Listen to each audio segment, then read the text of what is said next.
Day 154, a rude awakening. Yeah, so I did realize that now you can't really read anything in these. Thank you for the follow. With bit my tag.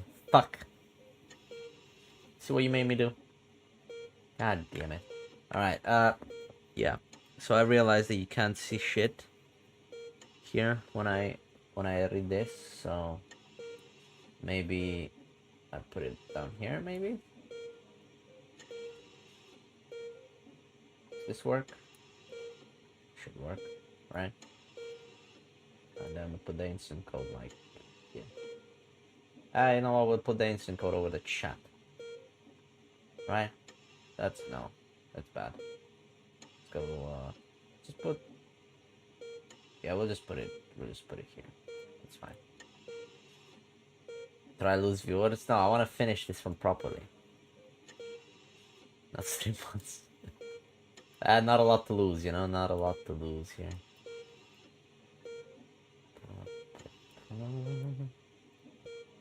Okay. The rhythmic beeping of the heart monitor brings you slowly back to consciousness. Now I wish I could take the mic and just, you know, keep it here, so that you can also see me when I'm this loud and sexy. You know, but I can't. Gotta leave it there. Whatever. Yeah, I can't put it anywhere cool because my desk is just is really thick, so I can't put the mic support thing because that's like max goes is this, and like the table is this, so I can't. So I have to put it on the shelf, and then from the shelf the arm extends all the way here. But yeah, you know. So yeah, the rhythmic beeping on the hum monitor breathes slowly backwards. Opening your eyes, you're greeted by a semicircle of concerned faces. Your family by your side, a reassuringly familiar sight in these new surroundings. You blink a few times to clear the sleep from your eyes and bring everyone into focus.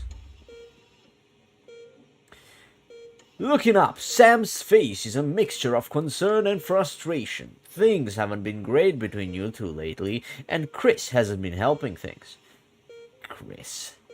Looming at Sam's shoulder with a sour expression, it's clear there's still no love lost between the two of you. While Sam clearly is worried about you, the family's scowl is obvious on both of their faces. You reach out a hand to Sam. Thanks for coming, honey. I can't believe I've woken up to the gruesome... What the fuck? The worry for you wins out. Wins out, and Sam takes your hand before leaning in to kiss your forehead. Of course, sweetheart. I could have never been anywhere else. For the first time in a while, you both genuinely smile at each other before you look to the rest of your family. Just as you feel Susie's absence, you notice Charlie fidgeting, clearly trying not to look worried. Susie is my daughter. Maybe she's on the, the holiday I paid for. As soon as you turn to look at him, you can see Charlie tense up, his concern clear on his face. So, you're definitely good, right? He finally asks, quickly looking away. Nothing to worry about. Charlie looks at you and grins, one of those infectious smiles that spreads around the room. It's always good to have him in your corner. Your smile fades as you notice your mother, staring listlessly out the window. Despite all of your best efforts, she's not been doing well lately. Are you okay, Mom? Your mother starts, your call clearly shocking her out of her reverie. She turns to you and smiles, and you're grateful to see the increasingly rare recognition in her eyes. Yes, dear, of course. How are you feeling? You smile warmly and nod, but before you can respond, a doctor bustles in and ushers everyone out. She asks you for what feels like the 100th time how you're feeling. Surprisingly well, things considered. Excellent. There's no sign of any real damage, just a bit of a shock to the old system. Pardon the pun. She smiles. Not that we'd recommend you do anything like that again, of course. After a couple of days rest at home, you should feel right as rain. She turns to leave, but stops at the door. Oh, and the private rooming care? The doctor gestures to a room, which you now notice looks rather expensive. Has all been paid for by a Mr. Bozeman. He left those flowers and said not to worry, and to take the rest of the week off. He'll see you Monday, apparently. Seems like the least he could do. Good, that's nice, that's nice. So my boss paid for it. That's good. Because it was a work accident, you know. Day 180, a burden to bear. You come home from a particularly late shift to find the kitchen light still on, which isn't normally a good sign. Everyone's usually in bed by now. Softly opening the kitchen door, you find Sam at the table. Bills and papers are strewn in front of him, as well as what looks to be their second pack of biscuits. They give you a quick kiss as you take a seat next to them. Wait, who?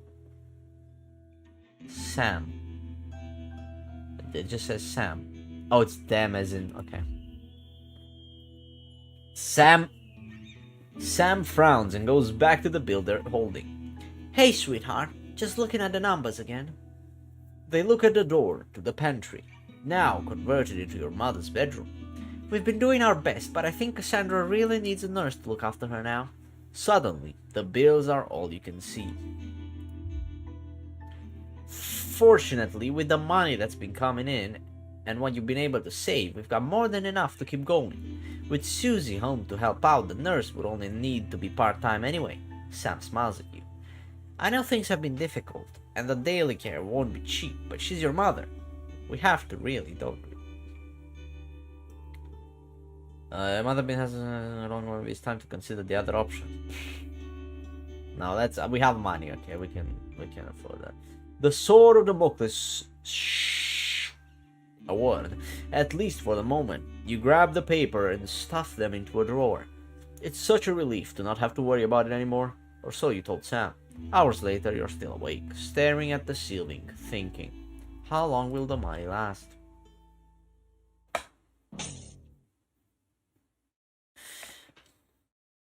Comfortable. Come on, comfortable is fine. Day 190. Day 201, a letter home. Sam's out with work tonight and Charlie's staying at a friend's. The house is yours. You order a takeaway, have a couple of drinks, and decide to relax in front of the TV. Not a great selection tonight, but surely something to watch. You feel like a laugh, comedy. Sam's not here, but you can still watch a horror movie. You just want to switch off. Action thriller is the one. Sam isn't a fan of historical dramas, so make the most out of them being away. I mean, this has a good explanation, because you know. You can watch it if he likes it. But I don't know what the fuck is a historical drama. Anyway, I would choose comedy here. Action thriller would be pretty good as well. But hey, if he wants to, let's go. Let's go with this one. Historical dramas. Genghis Khan wasn't ever really something you were interested in, but the dramas are not half bad. You even learn a few things, like the fact his real name was Temujin. Who knew? When it's over, you flick through the channels for something else to watch, but a glint under the coffee table distracts you. You reach down to retrieve the mysterious device, remembering Sam's note as you do. Hey, sweetheart. Charlie lost Susie's present. Would you mind looking for it tonight? As you hold it closer, you're surprised to find the gift's actually an engraved lighter for Chippy. She claims the nickname's affection, but Charlie still scowls every time she says it. You're not sure Sam would approve. The accompanying note from Susie explains Urkistan has a long tradition of glorifying the art of starting fires. Thought you'd like it. Don't do anything stupid, Suze. Hopefully it's just a souvenir and not a new pastime he's picked up, or about to pick up. It's nice that she thought of him.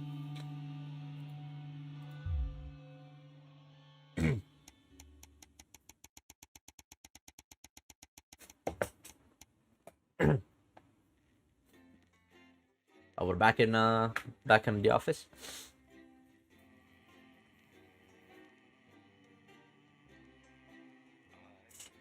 Living in a paradise.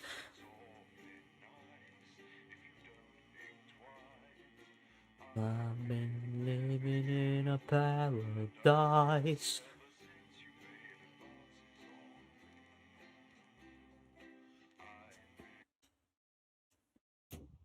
Such a nice song. Day 232.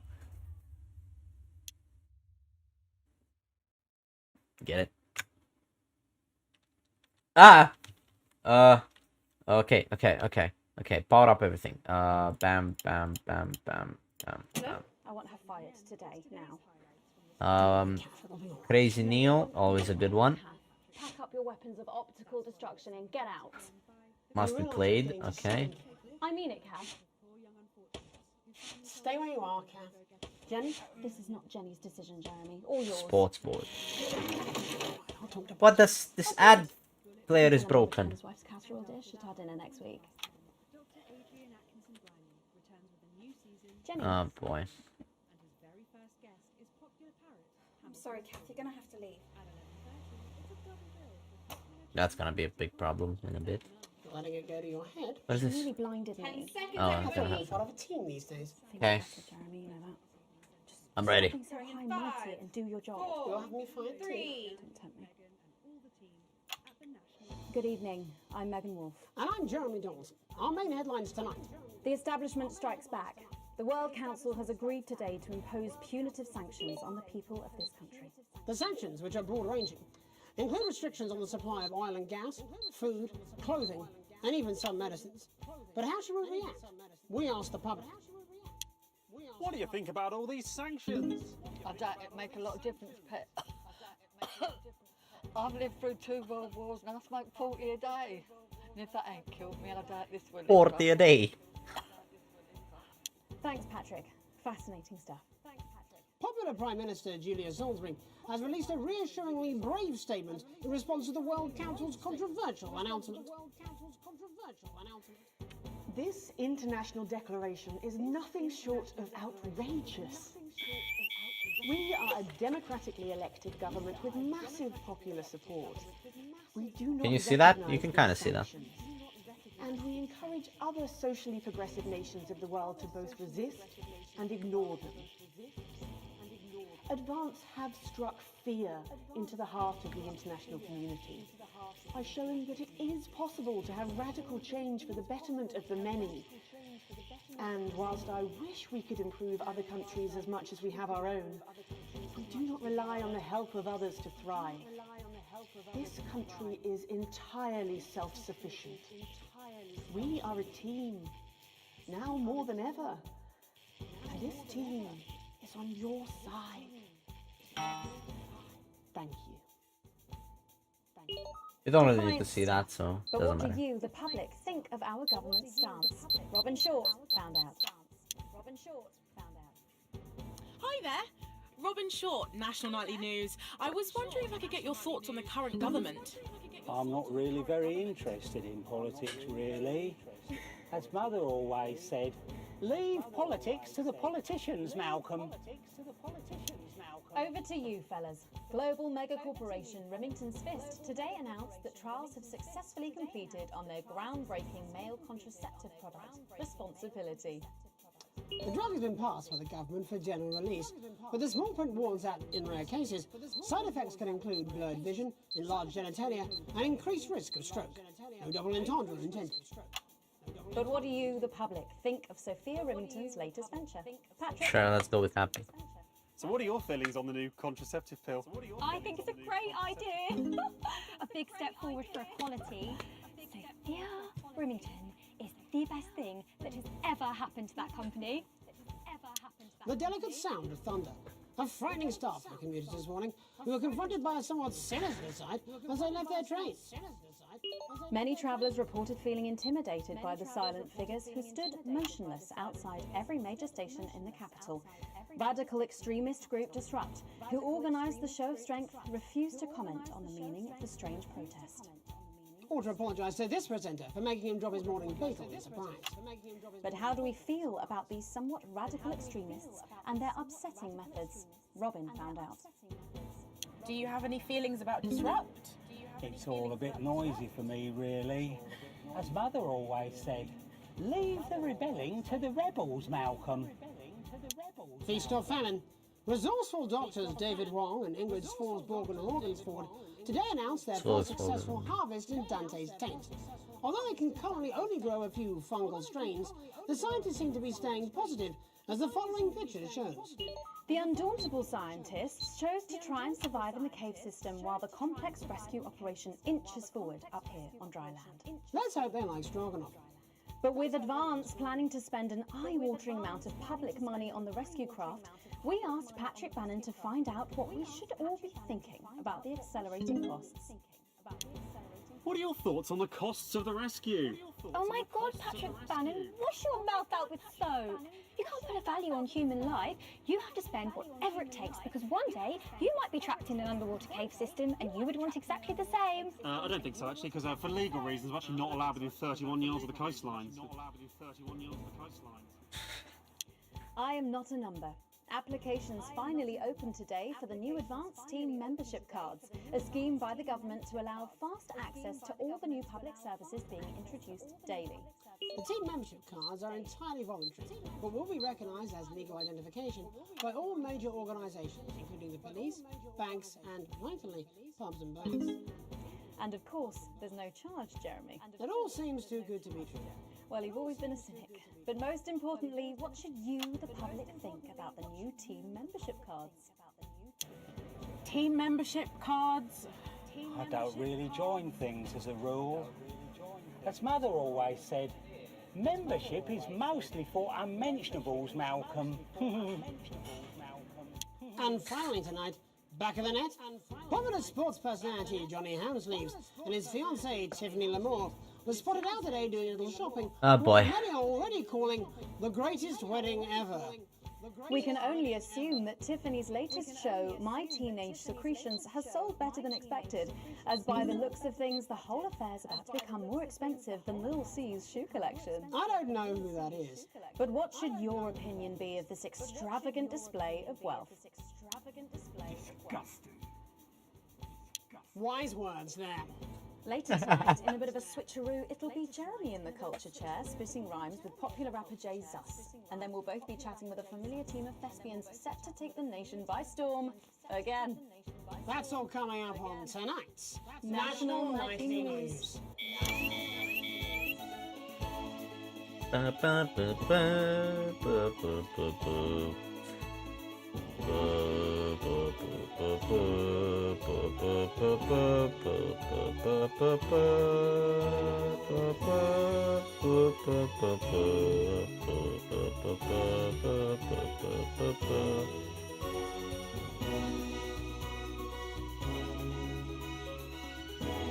Gotta be another weird day at the office. First tonight, thankfully, some news as we return to our main I wasn't paying attention. Oh shit. And potentially illegal sanctions should be imposed upon this country. The sanctions, which come into effect immediately, aim to stop the flow of food, fuel, and even some medicines from reaching your pockets. Tonight, we have guests from across the continent to discuss this unprecedented situation. For Advance, Peter Clement is at his home in Lamfordshire. Are you there, Peter? Yes, I can hear you, Jeremy. Thank you for having me. A momentous day, Prime Minister. Are you shaken? No, I don't scare that easy, I'm afraid, old son. And neither do the people of this country. Well, joining us is Ivan Vodovich, Foreign Minister of Urkistan. Ivan, thank you for being here. Great pleasure. You, Megan Wolf, are like strongest guard at labour camp who wake up inside body of crazy, expensive prostitute. In my country, you will be worshipped as a god. Okay. Minister, as one of those arguing most strongly for these sanctions, how do you feel about Advance's defiant stance? Advance is like man who thinks he a big career in movies land, when actually he in dirty sanitarium, screaming at mirror and holding tiny penis in hand. He's clearly not from Svenland, and we have like some of the cleanest mental health facilities in the continent, yeah.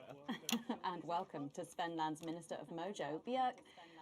I'm sorry, we don't appear to have your surname. It's just Björk, yeah. We don't use things like socially divisive surnames here, yeah. Minister? It's just Björk, yeah. Right, Björk. Your country spoke in favour of Advance at the World Council today, but you were noticeably absent when it came to the actual vote. Well, what a surprise. The hippies didn't show up for the fight. Actually, that's quite racist, because if you must know, we were going to go to the whole, like, boat thing, yeah? But it's actually the Festival of Furelands here at the moment, where we honor the old generations. So, like, we all had to work our grandparents' gleania whilst the boat was happening, and that's, like, a really, really time-consuming process, actually. You're like sissy man. You have this expression, sissy man. It's like man with tiny penis who like to wash more than once a week. Actually, that's quite homophobic, yeah, Oh, because... stop winding him up, Ivan. We're not back at the Grange now. Sorry, Jeremy. Ivan and I used to play golf back in my media days. Yeah, he always wins. Nothing gives him greater pleasure than grinding people's gears. The more publicly, the better. Peter, you're like man with tiny penis who think he have tiny penis, but actually he discovered that. Could it be? Oh, tiny penis. Ivan's just worried There we are. that when the rest of the world sees how well we're doing, they'll notice all that dosh that he's got squirreled away. Because that's what these sanctions are, Megan. They're the last pathetic gasp of an establishment in collapse. Wolves at the gates, Ivan, old mate. Good. You can join others on my wall. Actually, in Finland, we have, like, serious animal welfare legislation. And, like, my friend Helga, she got arrested, yeah, for killing a butterfly that was hovering over her fuel thing. I mean, in English, jam sandwich. I used to know a girl called Jan Sandwich. She was a right cracker, too. I wonder what became of her. We seem to be wandering a little from the news here. It's human interest, Jeremy. The real people behind the headlines and all that. So if you're watching, Jan... I don't know what the fuck they're talking about. Let's I see wasn't if we paying can attention. organise a reunion. I just... I'm not sure. I'm focused on showing To run it past Mrs. Clement first. what I'm supposed to show. Peter, you're like man trying to empty ashes of their mistresses into oncoming vein. Soon you have tiny penis and beard full of secrets. In Finland, we don't really go in for all that restrictive monogamy stuff here. We're kind of fluid, actually. Okay, well, it seems that we are running out of time. Yes, so before we go to the break, briefly, if you would, gentlemen, with the people of this country facing shortages and power Possible shortages and power outages. Yes, of course. Thank you. Possible shortages and power outages. Can you summarise your thoughts for us, Minister Beard? Well, from here, yeah, you all look a bit stupid really arguing about outdated divisive concepts like money. In Finland, we replaced currency with a system of bodily fluids back in the 1970s, and that's like really hard to sanction, actually. Thank you, Minister Votovich. Your country is like man who think he invented perfect trap for giant Newton hairy bear. But has tiny penis. Really, he just standing in field Holding his tiny penis, yes. Thank you, Minister. And finally, Prime Minister Clement. Let me talk to your viewers here, Jeremy. Don't worry, everybody. Don't be afraid. Don't even lose a wink of sleep. We knew the rest of the world would react this way, and we're ready. As my old man used to say, you can't make a shite pie without blocking a few toilets. Thank you, Prime Minister. Reassuring words there. We'll be back. After these messages. 1 minute back. Hey, Peter, I over your way this weekend. You fancy a quick 9? Yeah, sure, front or back. That's what I hope you're asking Megan Wolf for me. She's out of your league, mate. Thank you for the correction. Well, you have to be more careful. It's all part of his long-term plan to get fired live on the news at 6 in front of the nation. Can someone warn him it's going a little too well? This is important. New government censorship should show up in blue. Same as regular censoring. Keep an eye out for the advanced blue waveform. Oh boy. Blue waveform? I don't like that.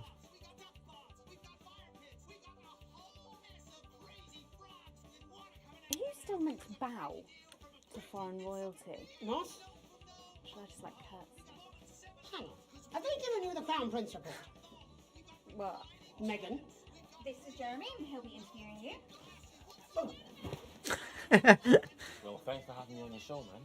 It's quite alright. Well, just a quick one. You're not going to ask me about the chimp, are you? Live in 10 seconds. So he put that get up on himself. I'm just saying. Going in 5, 4, 3. Welcome back. I'm Megan Wolf. Later, we have an exclusive first look at a theatrical sensation everyone's going to be talking about. But first, it's time to go over to the culture spot with lovely old Jeremy Donaldson, who's joined by a very special guest. Jeremy. Thanks, Megan. I have the honour and privilege of being joined by hip-hop royalty.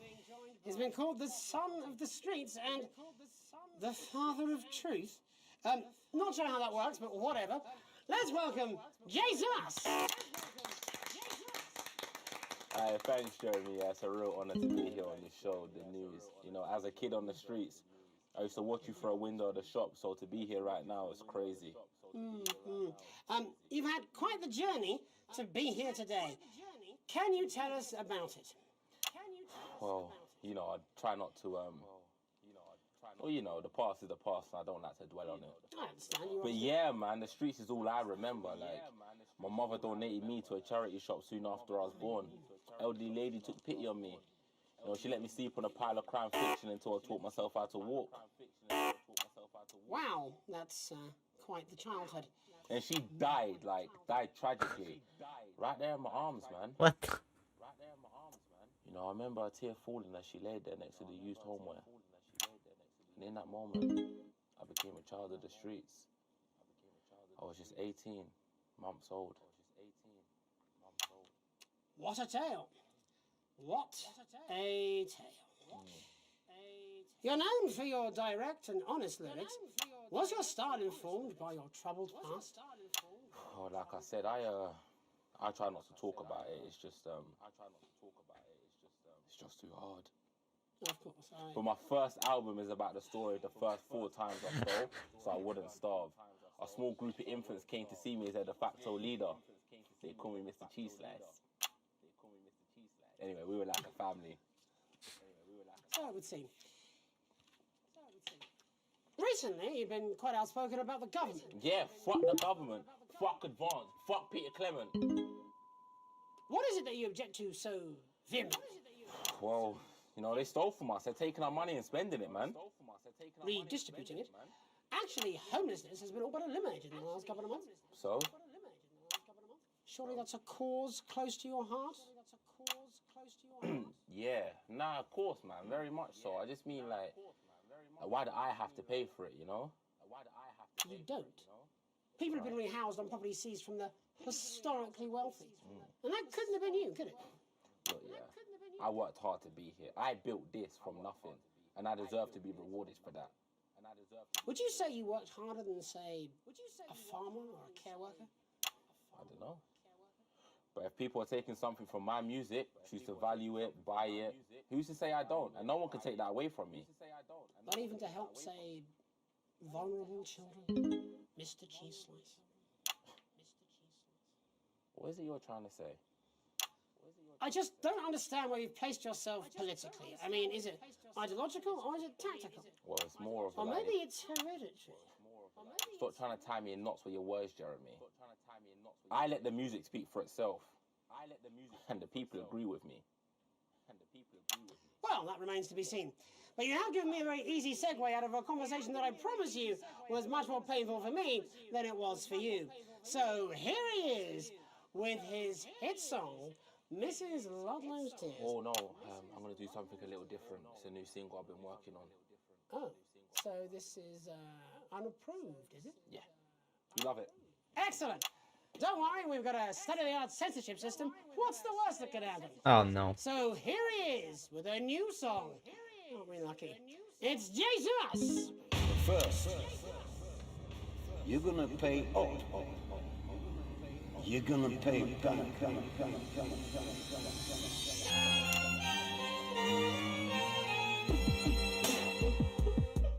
Well, we're all different races from many different places. At any given moment, only one could be the greatest. So you can feel the nation for your participation. Still 2 leaders in this motherfucking nation. Now we're getting sanctioned, talking about expansion. Why does Julius require a massive fucking mansion? So fuck all your schemes. I don't need your freaky team, and I don't need your help to achieve my fucking dreams.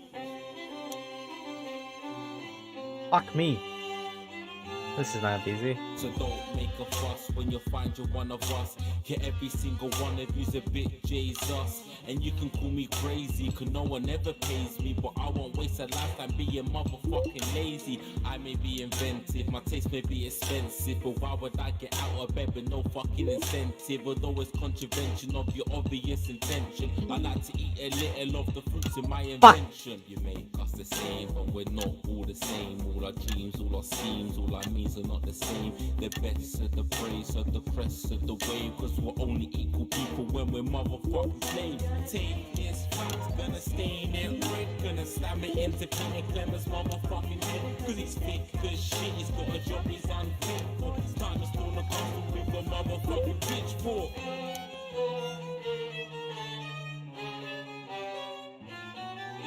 Say this is for the snubbed ones, the pushed and the shoved ones, the folks that feel the burden of their motherfucking loved ones. Ones who had plenty like a motherfucking Bentley. The ones who now finding that their bank accounts are empty. The ones of aspiration who had to flee a nation. The ones who built a business out of dreams of perspiration. There's all sorts of people, the good and the evil. It only takes a glance to see we're not all equal. Fuck! You make us the same, but we're not all the same. All our dreams, all our schemes, all our means are not the same. And the best of the praise, of the crest of the waves, cause we're only equal people when we're motherfucking slaves. Gonna take this fact, gonna stain it red, gonna slam it into Peter Clemens' motherfucking head, cause he's thick as shit, he's got a job he's unfit for. Time to storm the castle with a motherfucking pitchfork. Get out of your seats, get your asses in the streets, set a fire in the building, let him feel some fucking heat. Say you hate to go getters, you're spilling bed getters, and burn them on the pyres of advanced fucking letters. Gonna take his facts, gonna stain it red, gonna slam it into Peter Clemens' motherfucking head, cause he's thick as shit, he's got a job he's unfit for. Time to storm the castle with a motherfucking pitchfork. Chase that dream, you don't need a fucking team, and advances little dances aren't as harmless as it seems, cause they're stale and corrupt. Then your anger erupt, then your hearts and your minds and your fists to destruct.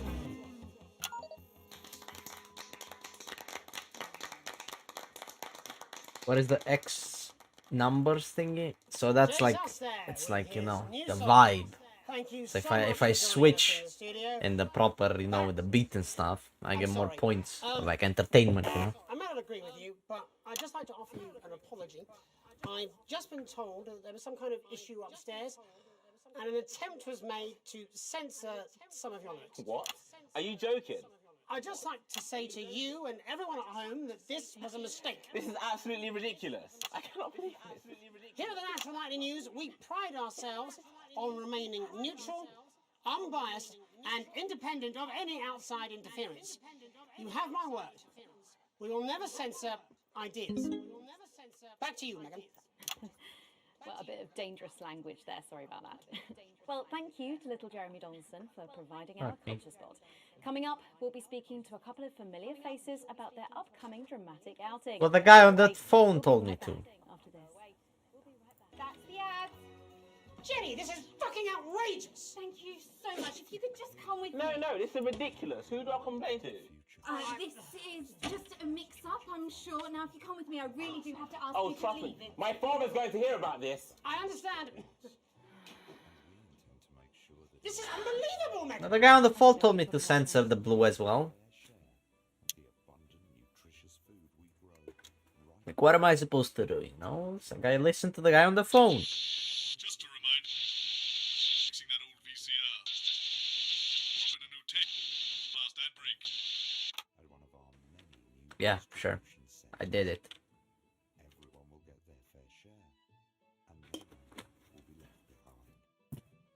Oh, here we go. Oh, shut up, stop it. Look at him. If we could just get you in position. Oh, say no more. Say no more. Megan, Jeremy, you remember Mr. Algebra? Vividly. Mr. Algebra. And this is Ms. Raiden. What? Philippa, please. You're back together again, eh? Who'd have thought it? Perhaps a lower order demon. Yes, it is awfully exciting, isn't it? Right, okay then. We're going live in 10 seconds, opening on camera 1. Okay. 5, 4, 3. Welcome back, and no, you're not mistaken. Sitting across from us are some very familiar faces. You really are too kind, Megan. It was only a yogurt commercial, but I'm still proud of it. Here to talk about his new show, we're joined by National Treasure Tommy Harris, the National Theatre's Philippa Rayton, and National Deficit Jeff Algebra. It's so lovely to have you all. Tommy, would you like to tell us about the show? You know what? I'd bloody love to. It's about me. It's about my life. And where did the idea come from? So, right, picture this. Their legs akimbo, mid-session, sweat is pouring out of me like an immense hog. And then Cindy comes in, she says, Pete's on the phone. That's Peter Clement, the Prime Minister. Yeah, Pete's actually a really good mate of mine. Oh, is he really? Yeah, no, he comes to training sometimes. He's actually a pretty good goal sweeper. Anyway, so, Pete, he says, Toby, he thinks my name's Toby, see? He says, how would you like to spread your message of team spirit and cooperation across this fractured nation? How would you like to really make a difference in these desperate times? What did you say? Yeah, right, yeah. So, Jeff, the question on everyone's lips is, what in God's name are you doing here? Well, after the success of my debut work and all the people that I've touched, I knew that I had a career in theatre. Yeah? I've always been an admirer of Tommy from afar. So when my manager phoned and said that I'd been offered the gig as director, I was ecstatic. I whipped my trousers off and got straight to work. Why did you do that? I do all my best work with my trousers off. Yeah, I've been told that too. No, I wouldn't say so. Right, Tommy, sorry, would you just give us a sense of what the show is actually about? It's about how hard it's been for me and some of the struggles that I've faced. It's like really getting to the heart of how tough it is to be me. I call it Tommy Harris, Jesus, that was hard. Catchy. We actually have some clips of the process of the show. Would you mind telling us what's going on here? Yeah, so the show is built around two things that are very important to me. It mixes scenes from my life as well as epic fantasy retellings of scenes from my life. But Dad, you promised you'd come to my graduation. I'm sorry, son. You're an embarrassment. But Dad, you promised you'd come to my graduation. Back, demon! Back to the hells!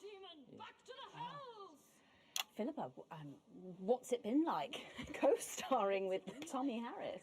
I've always dreamed of treading the boards at medium-scale regional theatres, Megan.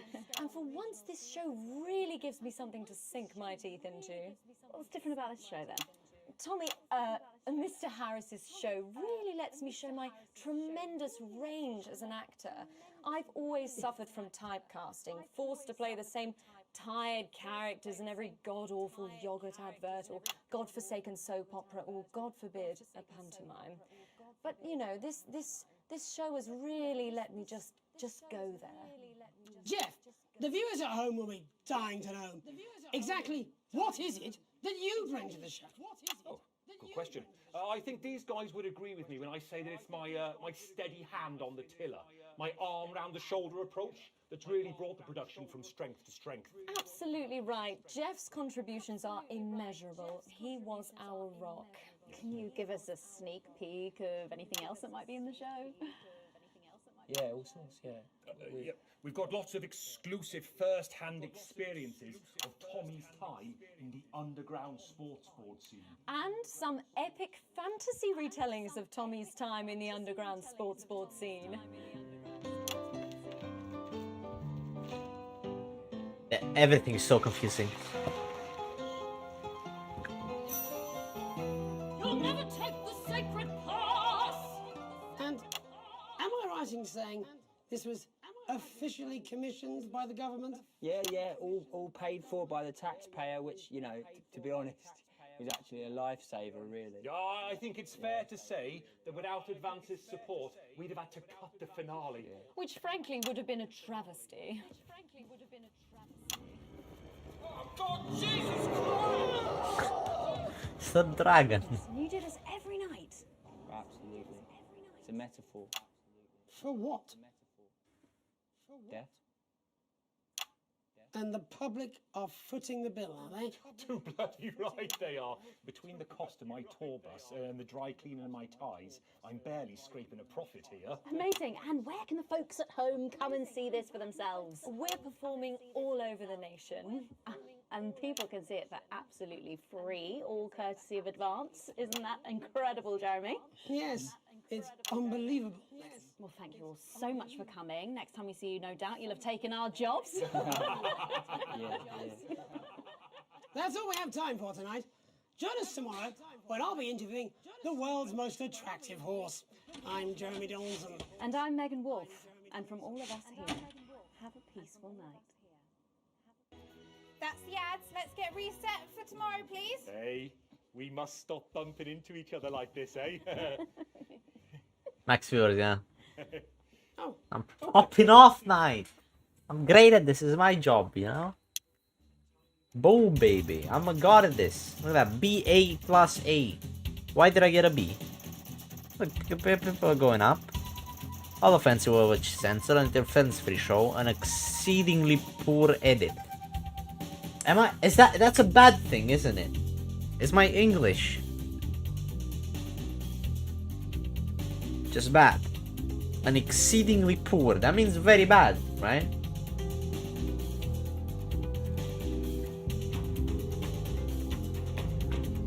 Advanced concerned about language.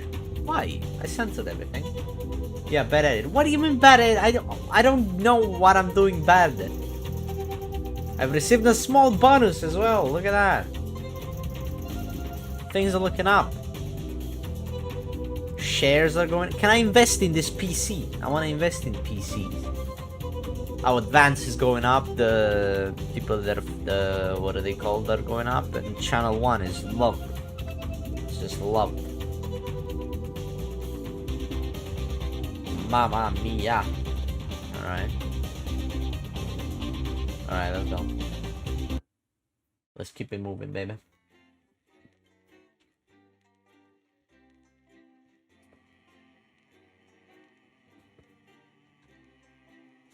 I've been living in a paradise. It's only nice if you don't think twice. I've been living in a paradise.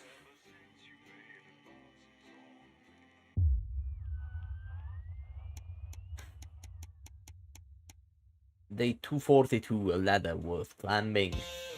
Yeah, so I don't know why I'm editing. What do you mean about bad editing? I think I'm great at the editing. It's a lazy It's a lazy Sunday afternoon in summer with you and Sam making the most of both kids being out of the house. You bang your head coming out of the cupboard with the last 2 slices of homemade cake. It used to be much easier when you could store things in the pantry. It's rare for you and Sam to actually get to finish sweet things in the house. And you savor every moment. Just as you take your last bite, you hear the sound of the front door slamming. That'll be Charlie back from the Go-Getters. You can hear him practically running to come find you, and he's grinning from ear to ear when he finally does. I have some really big news! You and Sam play along, sitting attentively, with bated breath. Ready? Charlie asks as you both nod enthusiastically. With a flourish, he reveals a new badge from his pocket and proudly presents it to you, both to examine as he announces, "As of today, I am a member of the first year of Cohesion Cadets. There's way more stuff I'm gonna be doing and I'll be working some weekends, but that's really cool." Wait, what? As of today, I'm a member of the first year of Cohesion Cadets. It's way more stuff I'm gonna be doing. I'll be working some weekend, but it's really cool. Sam congratulates Charlie as you can't help but frown. This is a big step up for teenagers.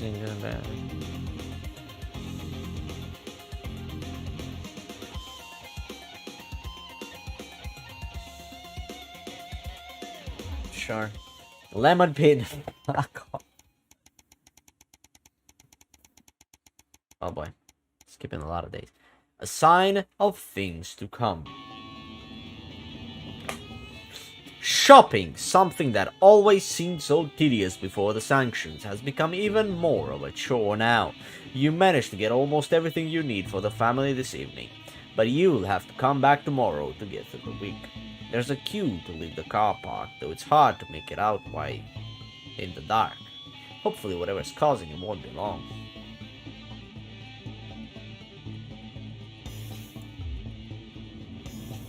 As the final car in front of you drives off, you realize the queue is actually due to a checkpoint set up at the exit. A friendly-looking man in an advanced uniform, CCO, emblazoned in a number of places on it, approaches your car and knocks on the driver's side window. Yeah, I'm always on the green one.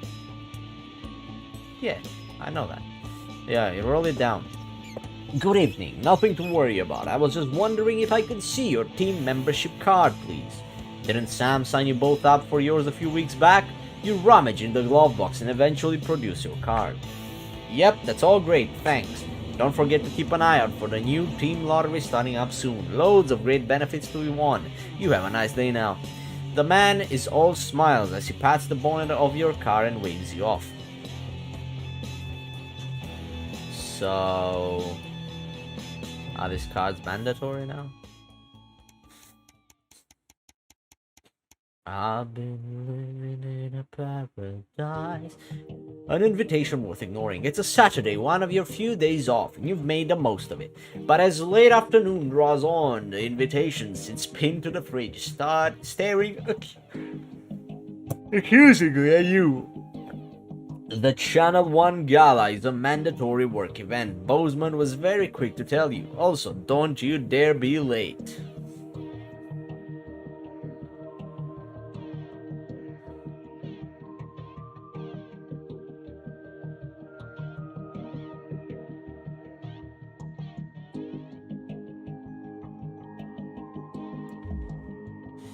Best start getting ready. You wonder if Sam will give you a lift. A drink or two might help with the enforced office socializing. Hopefully it won't be too bad.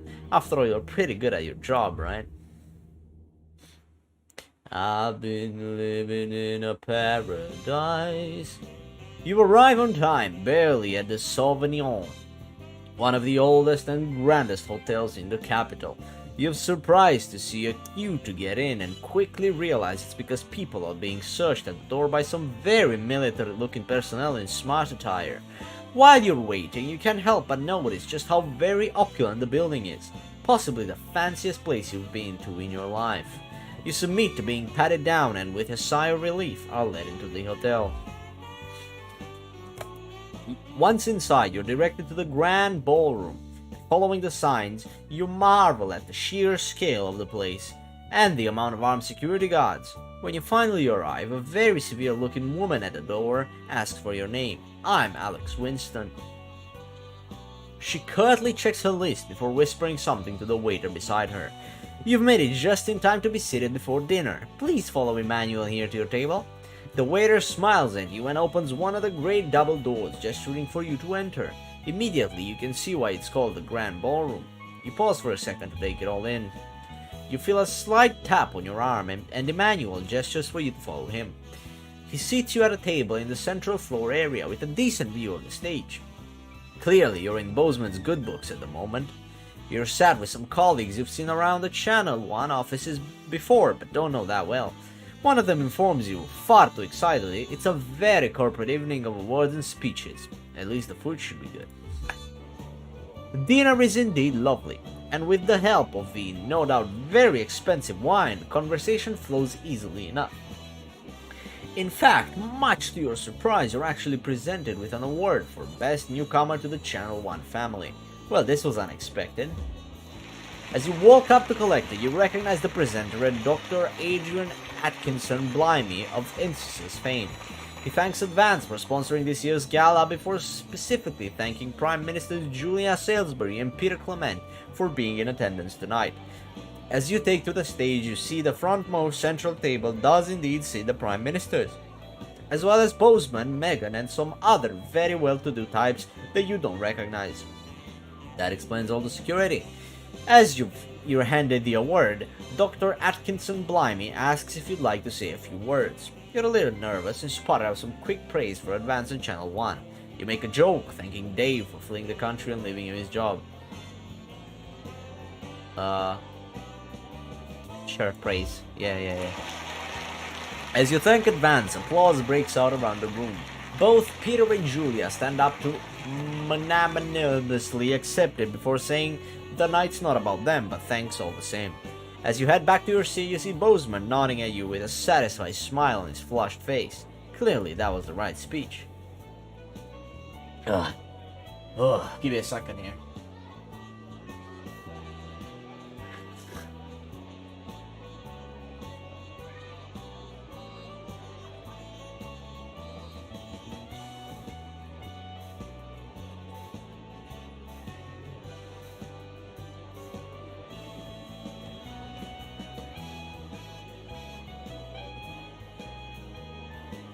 Just as you're finishing up dinner, one of the other people at your table points behind you. As you turn, you see Bozeman walking briskly past with Julia, Salisbury, and Peter Clement in tow. You're pretty sure he was pointedly ignoring you. He seems to be introducing the Prime Ministers to a selection of people at different tables. Better them than you.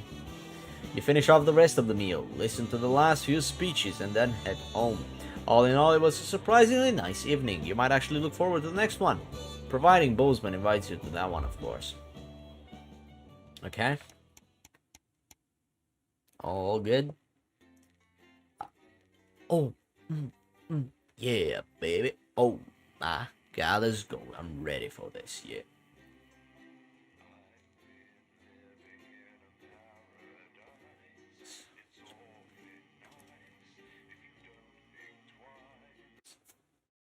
I've been living in a paradise.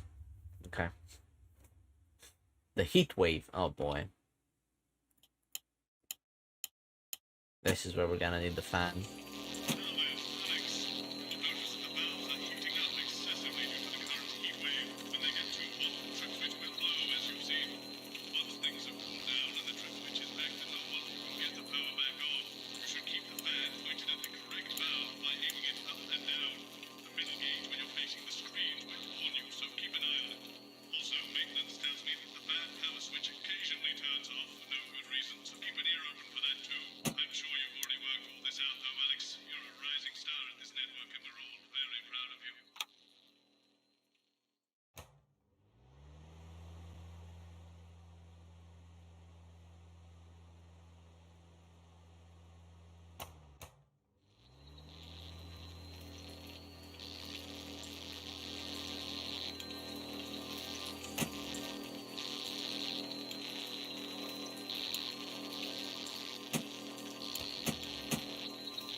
How?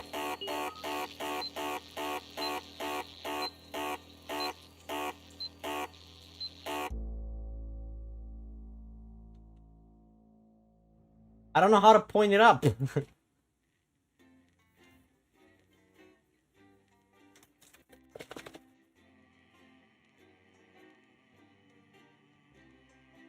I've been living in a paradise.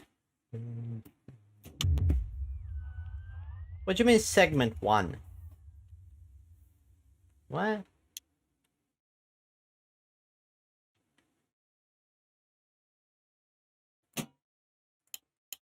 Classical illusions are no substitute for air conditioning. You know, I genuinely thought you'd be in a better mood today. She's not even here. Yes, but he is. Our gun-toting handler. Who, Andy? I don't know what the fuck his name is, do I? He's here to keep us safe from people like this rock. What? He doesn't mind. He does.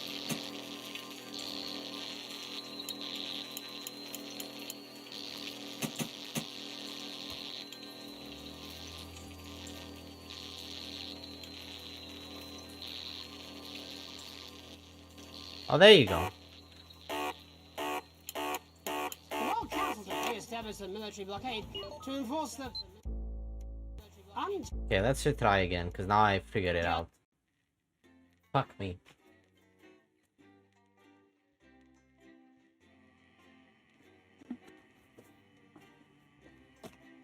I've been living in a paradise. It's only nice if you don't think twice. Yeah, but why is it called segment 1 now? Okay, we're working on it. What, you've got someone to hose down the sun, have you? Yes, they've just strapped on their wax wings. Classical illusions are no substitute for air conditioning. You know, I genuinely thought you'd be in a better mood today. She's not even here. Yes, but he is. Our gun-toting handler. Who, Andy? I don't know what the fuck his name is, do I? He's here to keep us safe from people like Disrupt. More like keep us in line. I hate guns. Give me the willies. 10 seconds, everybody. So we've got any actual real news tonight? Well, the world's on fire. That good enough for you? Going in 5, 4, 3. Good evening, I'm Jeremy Donaldson. Our main headlines tonight. Siege mentality. The World Council today established a military blockade to enforce the unjust and punitive sanctions now entering their What's the 10th difference? week. In a statement from team headquarters a short time ago, Prime Minister Julia Salisbury issued a commanding response to this unprovoked escalation. The World Council should make no mistake. This blockade and the illegal sanctions it seeks to enforce are an act of war and will be treated as such. Any incursion, however slight, into our territory will be met with swift and deadly force. You have been warned. Without a hitch, with the celebrity wedding of the year off the cards, rumours have been flying as to the why. Ever since they broke off their engagement, the separation of celebrity lovebirds Johnny Hansleaves and Tiffany L'Amour has been the subject of fierce speculation in the tabloids. But earlier today, Johnny finally spoke out. In an unexpected statement released by the star's management, Johnny claims he can no longer give Tiffany the time she deserves. I'm called to worship something higher, he said. No marriage can fulfill me, not when there's work to be done. I'd say she's dodged a holy bullet there. In it to win it, exciting news from Advance today with the announcement of a new monthly prize draw for all team membership card holders. Every month, lucky winners from across the country will be picked at random to receive what Team HQ are describing as unique prizes worth more than money used to be. Take-up on the scheme has been much higher than expected, and if this lucky winner's delighted face is anything to go by, it looks like pretty soon everyone's going to have one. Hard pill to swallow. Throngs of men take the streets in response to the release of new pharmaceutical responsibility. Remington Smith's revolutionary male contraceptive pill first hit our shelves earlier this month, and as a result, scores of men have been queuing around the block and around the clock ever since. Pharmacies up and down the territory report that they are unable to meet the demand for the wildly popular drug, with some customers camping outside for upwards of 72 hours. Satisfied CEO Sophia Remington says they've scaled up production and will soon have manufactured enough to satisfy even the randiest of consumers. Oh, Captain, my Captain. Progress today for the stranded scientists of Dante's Taint, as the captain leading their rescue mission is announced. The trapped team have survived in the cave system for many months now, but hope is on the horizon as the expedition leader is announced by the Board of Underground Theoretics. A respected professional with decades of experience, training and knowledge, Captain Audrey Aerospace is said to be the only real choice to successfully save the troubled scientific excursion, but an unfortunate one to be sat next to at a dinner party or social occasion. Burning down the house? The Capitol was put on high alert last night after disrupt terrorists set an emblematic fire in the heart of Parliament Park. Violent conflict broke out at the demonstration after a mob of so-called protesters from the radical group launched an unprovoked attack on community cohesion officers in attendance. While the burning fist of resistance certainly seems a powerful image in these difficult times, fire officials were quick to point out that had they not arrived in time, and I quote, the whole bloody city might be yesterday's burnt crumpets. All this, and I'll be talking to some people with fascinating medical conditions, as well as one of the contenders in this year's Feline Football Championship, and her proud owner. That's up on tonight's National Nightly News.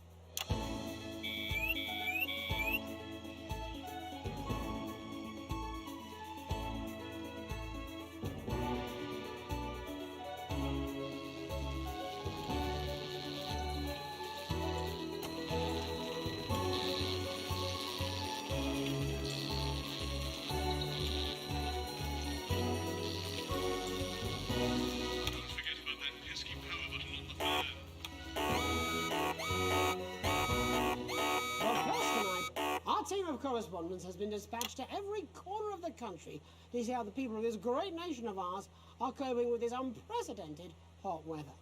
First, let's go to Megan Wolf in Shining-on-Sea to see what the scientific community has to say. Megan, how's the weather there? It's absolutely glorious, Jeremy. Thank you for asking.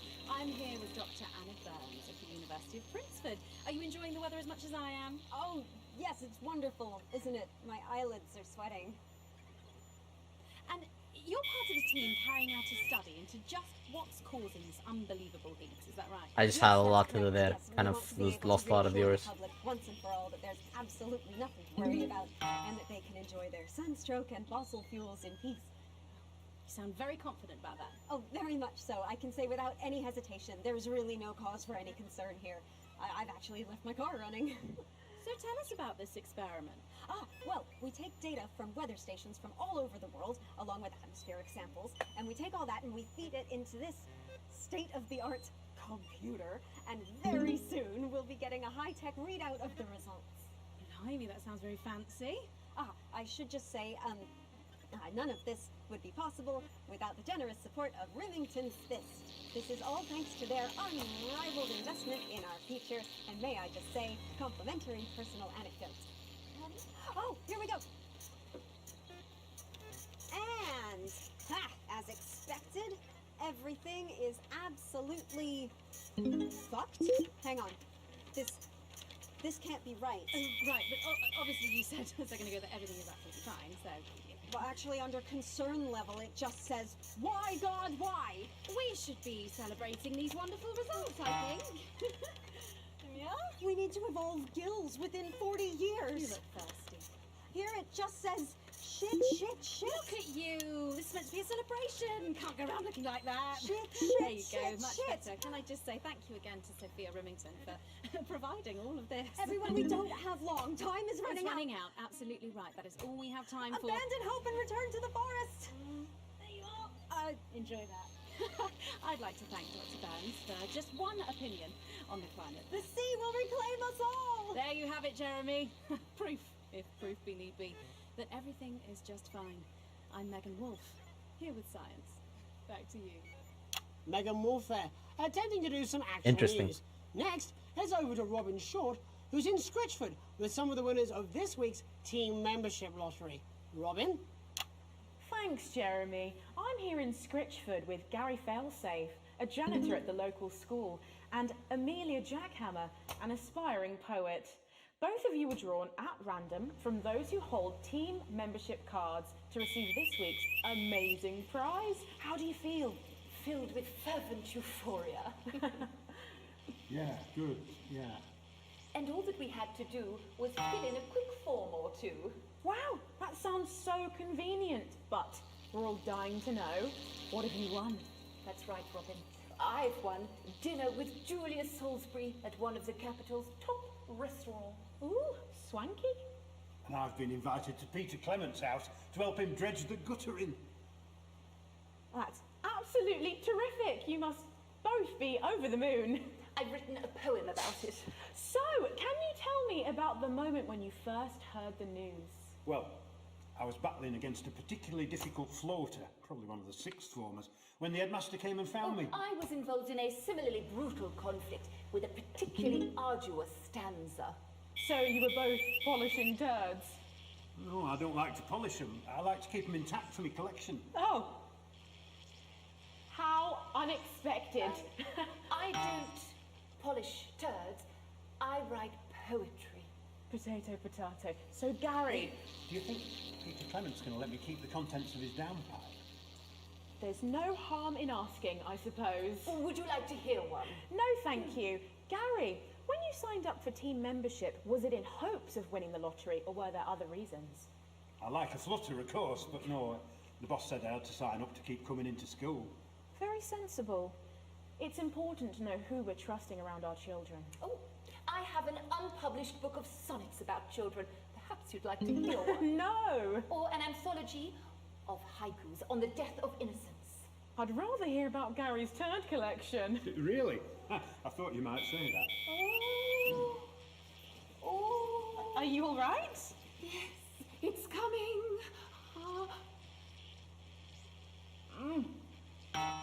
It's inspiration, and it's delicious. Right you are. Today on the show, there's no news. Just a man who keeps multiple poos. Here, this big one's my favourite. See how it's fibrous, really lovely texture. Would you encourage other people to enter for their chance to win? If it's colour you're looking for, take a gander at old Blue Eyes here. The national news lost its way when it covered some crap on a tray. Some of these are quite rare. Maybe that was unfair. And that's all we have time for today. Back to you, Jeremy. Thanks, Robin. What a lucky pair they are. And finally in this segment, it's over to Patrick Bannon, who's gone to the smelliest town in the country to see how the unprecedented weather is affecting the locals. Patrick? Hello there, Jeremy. Hello, yes. I'm here live in Grizzleford, which has recently voted the smelliest town in the country. And I have to say that, you know, in this heat, the smell really is. I mean, it's something else. Barry Lardons, mate, you've lived here your whole life. How'd you put up with the stink? Well, we're just all very proud of our achievement, to be honest with you. You can tell that, look at him, proud as punch. Do you know what it's like, son, being the second smelliest town? No, I don't. Living in the shadow of Arseminster. Those smug fucks. But who's laughing now, eh? Tell you what, not me, that's for sure. So what happened, mate? Right, the good people from Remington's Fist came in and saved the day with their factory. You're talking, of course, about the newly built flour factory. Yeah, they gave us this big presentation on jobs and growth. But as soon as we heard about the stench, we paid them whatever they wanted to put it here. Does this stink not affect your life in every way, Barry? I mean, perhaps if you're filling in a tax return or completing the physical act of love. It's strong at first, but you get used to it after several weeks of your first bout of sickness. The judges were very impressed. So, what's the sickness? Oh, that's nothing to worry about. It takes a few minutes before you develop any symptoms. Now, folk are saying something about the production line and how they dump carcasses directly into the water main, but I think it's probably the few valves on the high street. On the high street? Should I see a doctor? What are the symptoms? Well, the first one is asking stupid questions. Then folk experience a loss of inhibition. Fuck off, do they? When was the last time you brushed your teeth, you stinking old tramp? Next recording is a period of randomly bursting into song, followed immediately by delusions of grandeur. Oh, that's not really a problem. They'll song of my life. Hello, it's sexy Patrick Bannon, and he's wearing sexy shorts now. Oh my God, look at me. I'm like a stallion.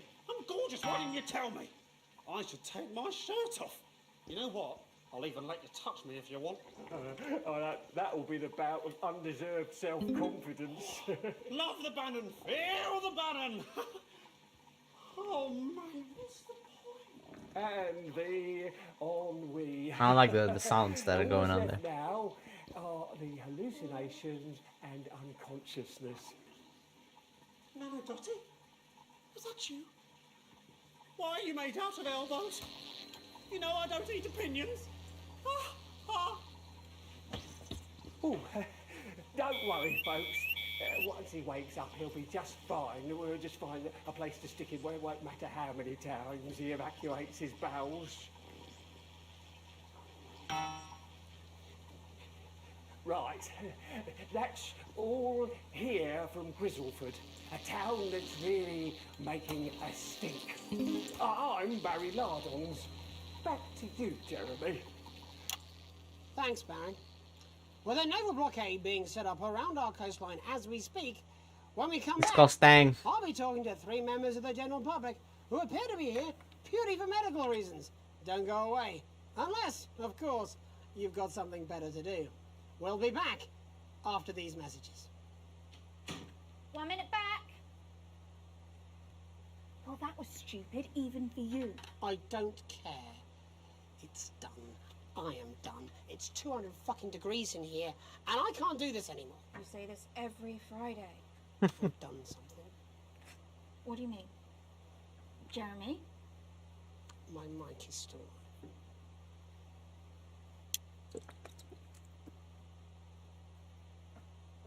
Segment grade D. Oh, fair enough. Potentially controversial guest, and Mars may request some censorship if he goes too off topic. You've done a great job so far keeping everyone happy, so let's keep up the good work. I'm talking about? Cat football? We should be doing an interview with the War Minister. Or There's, Grantham Downs. Even the weather one of these guys. Tapes. I might play it. People's minds off things. Exactly, which is wrong. People's minds should be very much on things. Christ, it's so fucking hot. Please take your seats as quickly as you can. I can't do this anymore, Jenny.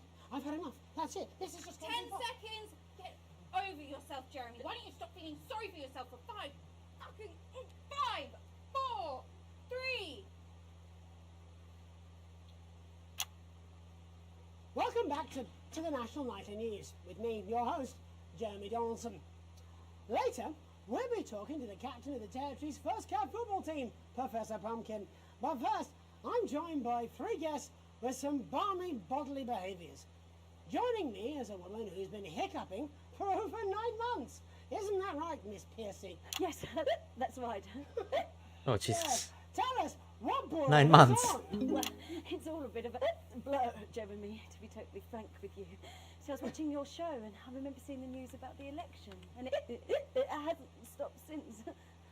Fascinating stuff. Also here is Frankie Steampipe. Perhaps you could explain to us exactly what your physiological foreboil is. I'm here to say it's high time people like me were respected. We're constantly overlooked in the workplace, we're whispered about on buses, and we're asked politely to leave children's birthday parties. And it's disgusting.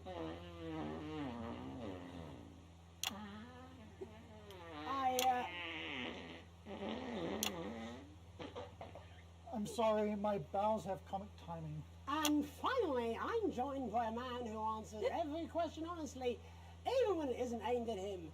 How do you cope with that, Mr. Truman? With a combination of booze, self-hatred, and hardcore pornography. Is that Not according to my therapist. Well, in that case, let's speak to Rose. Tell me, how does the hiccuping impact you? I get shushed a lot, which is hard. At work, they've asked me to stop answering the phones. It's really affected my confidence. Well, I find it really fucking irritating.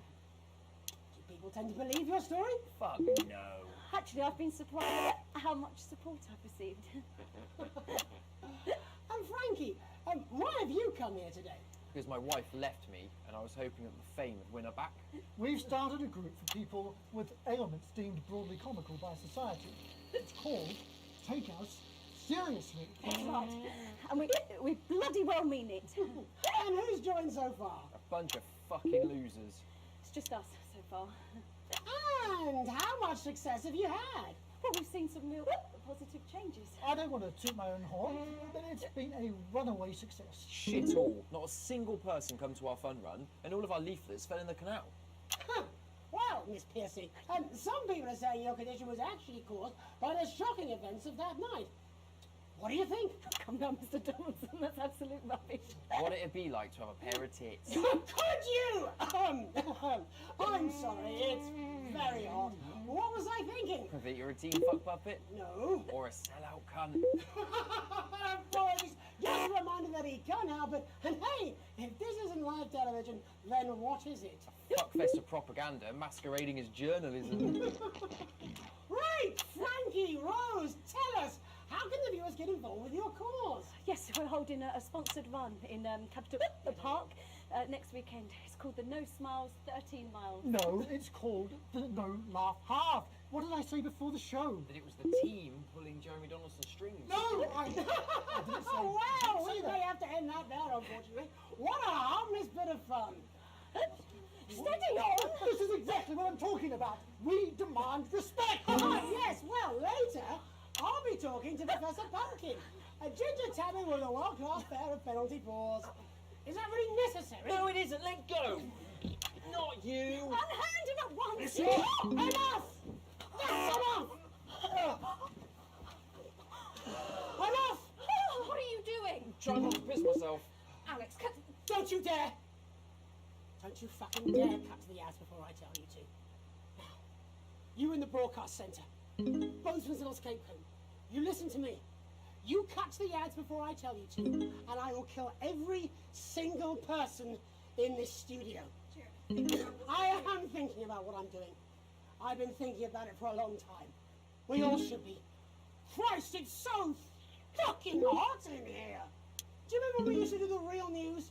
Before it was all lottery winners and bloody cat football? We are on the brink of a siege, the likes of which the world hasn't seen in hundreds of years. The enemy is at the gates, and I'm stuck here talking to these three fucking idiots. I think my hiccups have stopped. You three, get the fuck out of my studio. Go on, now, go, before I change my mind.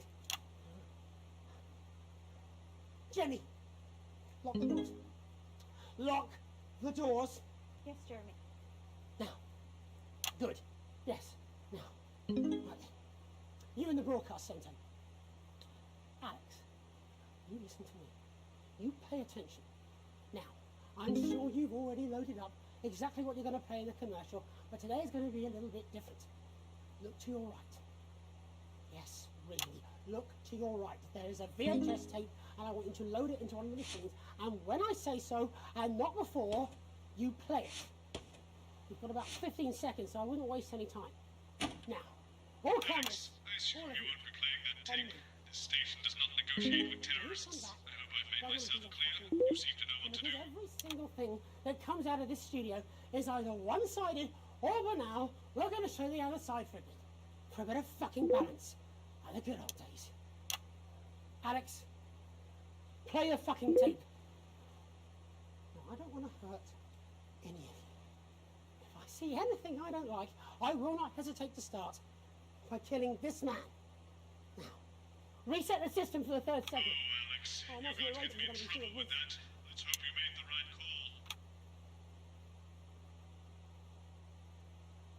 call. Lie about us on the news. We are the resistance. We are disrupt, and we're going to tell you the truth. Advance aided by the mass media are lying to you. The elderly are not a burden. The rich were not all crazy. And the team membership card is an ID card, no matter how tempting the prizes are. But who am I to tell you this? A voice from the shadows trying to tell you that everything you know is wrong. Why would you trust a man too scared to show his own face? Yes! Please. Yes! My name is Alan James. Alan James. And I think that certain rights are worth fighting for. The right to keep the rewards of our own hard work. The right to be kept alive in our dotage. And the right to question our government without worrying what our children will report to their fellow go-getters. I love this country. What was his book? Alan James is right. And I'll fight for it. In fact, I'll die for it, if I have to. But I can't do it alone. Disrupt a growing movement. How long? But we need your help. Your support, please. Look for us. Find us. And the And studio if you doors also all know still in your locked? heart that there is something deeply wrong in this country, join us. Resist. I don't know. Disrupt. This wasn't what I planned. I mean, some of it was. I had a speech, look. But this was unexpected. This was unexpected. So what now, Jeremy? It was supposed to be your day off. God, please, don't do any more stupid things today. How long? How long, Jenny? We're already live. Welcome back to the National Nightly News. Joining me, unexpectedly, for what I very much imagine will be my last broadcast, are two new guests. Jenny works here at the National Nightly News and is someone I consider, well, a friend. And next to her is... What's your name? Andy. Andy's a policeman. Only we don't call him that anymore. He's a community cohesion official. Officer. Sorry? It's community cohesion officer, CCO. And how's that feel, Andy? Being rebranded? It's good. it's not about confrontation anymore. You know, the force had its fair share of problems. The team doesn't have as many. But it still has some. I couldn't say. Couldn't or wouldn't? I don't know what you want me to say. Christ, you're fucking useless, aren't you? We'll come back to you later. Jenny?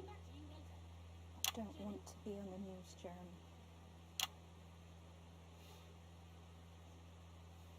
That's perfectly understandable. We'd want to do this. Jenny, why did you join the National Nightly News team? I always wanted to work in news. Yes, but why specifically this program?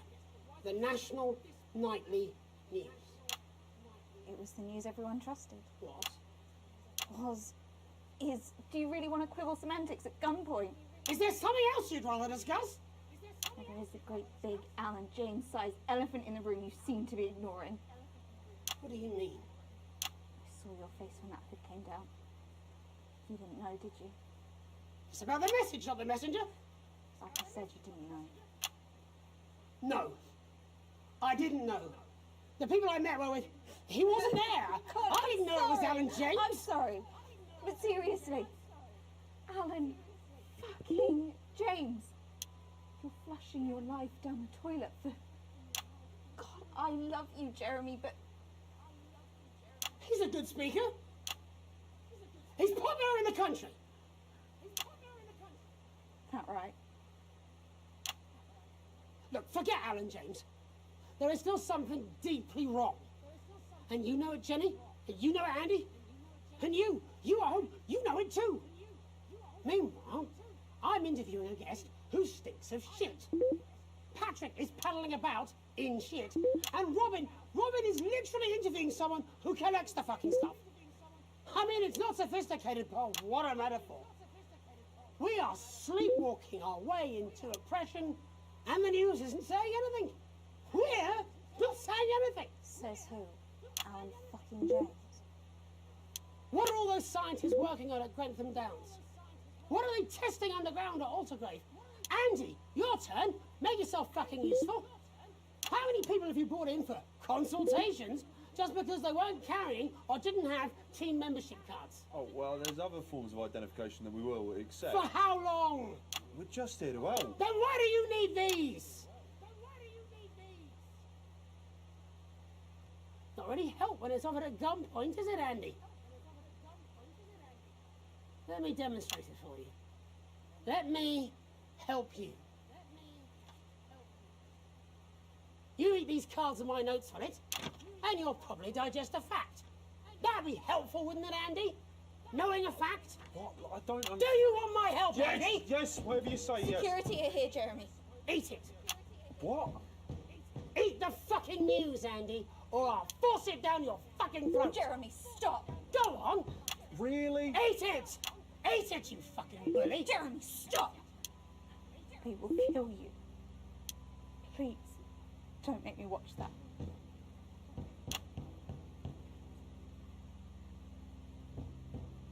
Of course. You're right. Sorry. Sorry, everyone. Shouldn't have blurred that. I don't know why I blurred it. You can put the card down now, Andy. You can go now. You too, Jenny.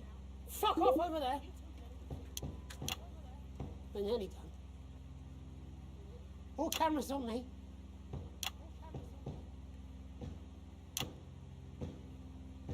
This new regime of ours is so seductive. I understand that. But before we all hand off our freedoms, should we ask to whom we're handing them over? Don't you want to know what's being done in your name? How many people were transitioned last month? A record high. Again, if you care. Shouldn't someone ask Advance how they plan to deal with this blockade? How many years or months of supplies we have? Why aren't we asking these questions instead of whose shit is this? There's a cat backstage dressed as a fucking goalie, for Christ's sake. He's even got the little gloves.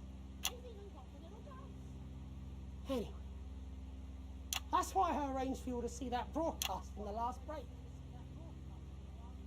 I didn't know it was going to be him, but I guess that just about sums it up. We are all up Ship Creek with a paddle made of Alan fucking James. Christ, it's all so fucking pointless. I was going to quit tonight. Take a holiday. Try something else. Out of the limelight. Maybe try having a relationship. I hear they're nice. Never tried.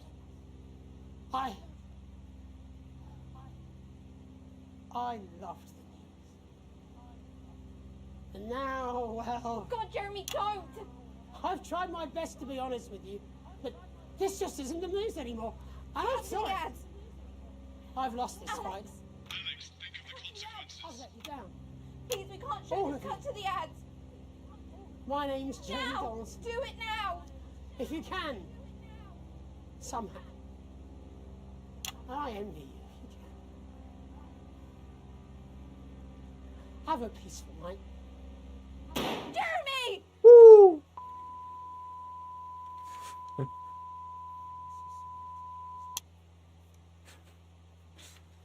A+, baby! I got an A+. Oh, we got 2 achievements for that. A peaceful night and the man behind the hood. See a man stand up for his beliefs until the end. Okay. Okay. Introduce disrupt spokesman to the nation. Look at that. Why did I get a D? Oh, because I fucked it at the beginning with the... Oh. Look at the viewership. The Donaldson situation has been resolved. All offensive words were censored. An interference-free show, adequately edited. Oh, there you go. Sloppily timed commercial breaks. Advance. Angered by content. Valueless, excellently... What? Valves excellently handled. Okay. I have received your full wage. Okay. Oh, we're broke as poor? Things are looking up. Okay.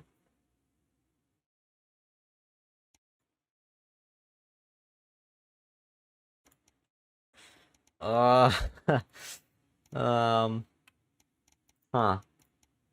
Interesting.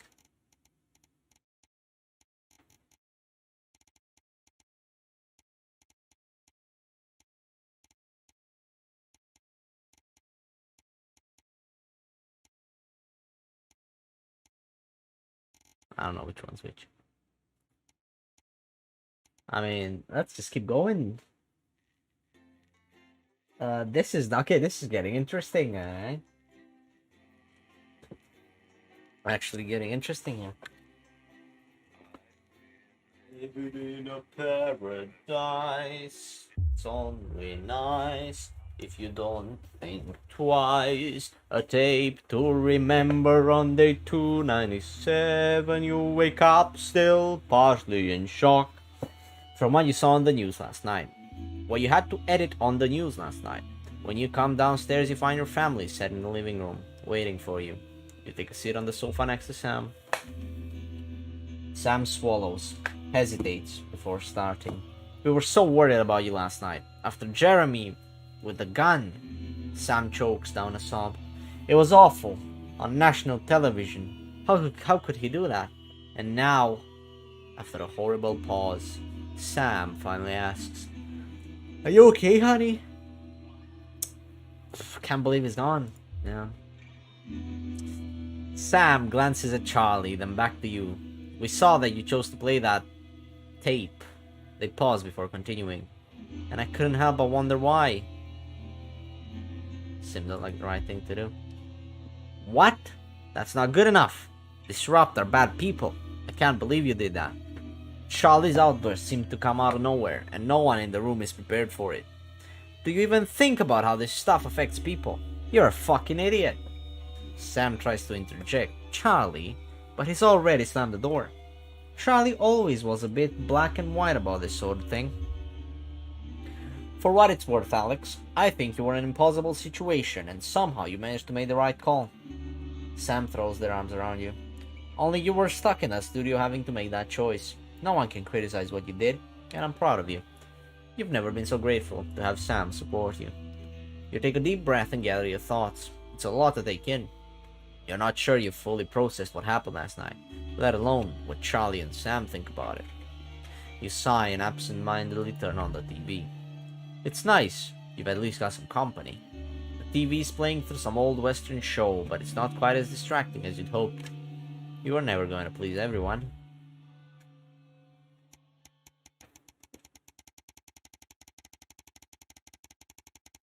Okay, that's a lot of days. 361, a burden born. It's been 6 months since you and Sam last discussed Grandma's ever-increasing medical costs. And Emma, whilst very pleasant, has proved as expensive a nurse as you'd feared. You can't quite believe it's been that long already, but the sanctions are really starting to hit home now. And unfortunately, the government's only solution to help the ailing elderly is a day trip to transition center. Why does everything always seem to come back to money? It's time. Oh, this time it's you at the kitchen table surrounded by bills and paperwork when Sam comes to join you. Today, Emma told you that there was really nothing more you could do, except an expensive, experimental new treatment that might not even help. Sometimes your mom wants the treatment. More often, she talks about visiting a transition center. It's hard to know which she really wants. Sam puts a hand on yours. What are we gonna do, honey? She's your mother. It has to be your choice. I mean...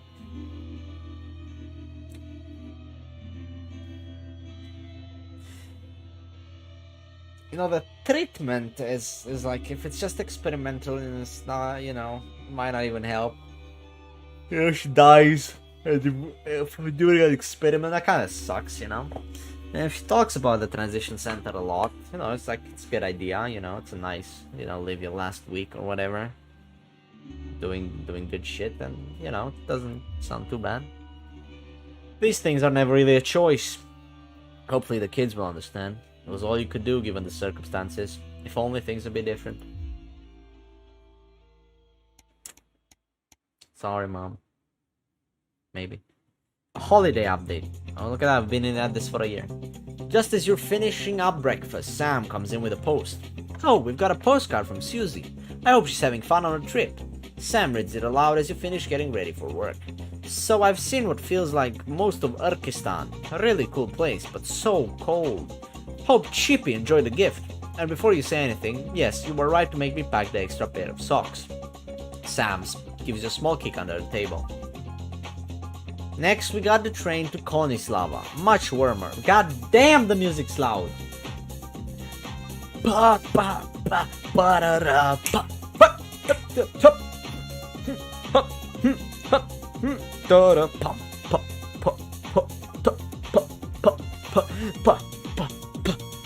Yeah, baby, let's go. Yeah, fuck, yeah, go, baby, yeah, one, go, yeah, yeah, let's go and do this, baby, yeah, yeah, yeah, come on then.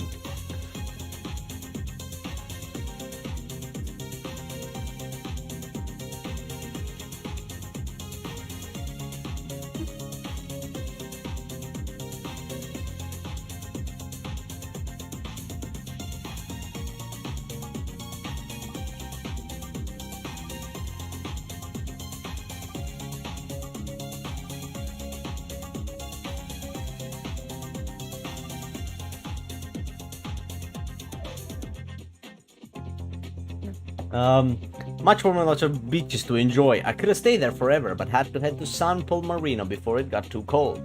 And I'm so glad we did. We probably got 1 or 2 more stops before heading home. But I'll be back in time for Christmas, I promise. Hope everyone's doing well. Love, Susie. Sounds like it's been a hell of a trip, worth every penny. I don't know why they play the music so fucking loud while I'm reading that shit. Can't pay attention if I'm just blasted by music. Why can't they play just this? Something like this. You know? This is very chill.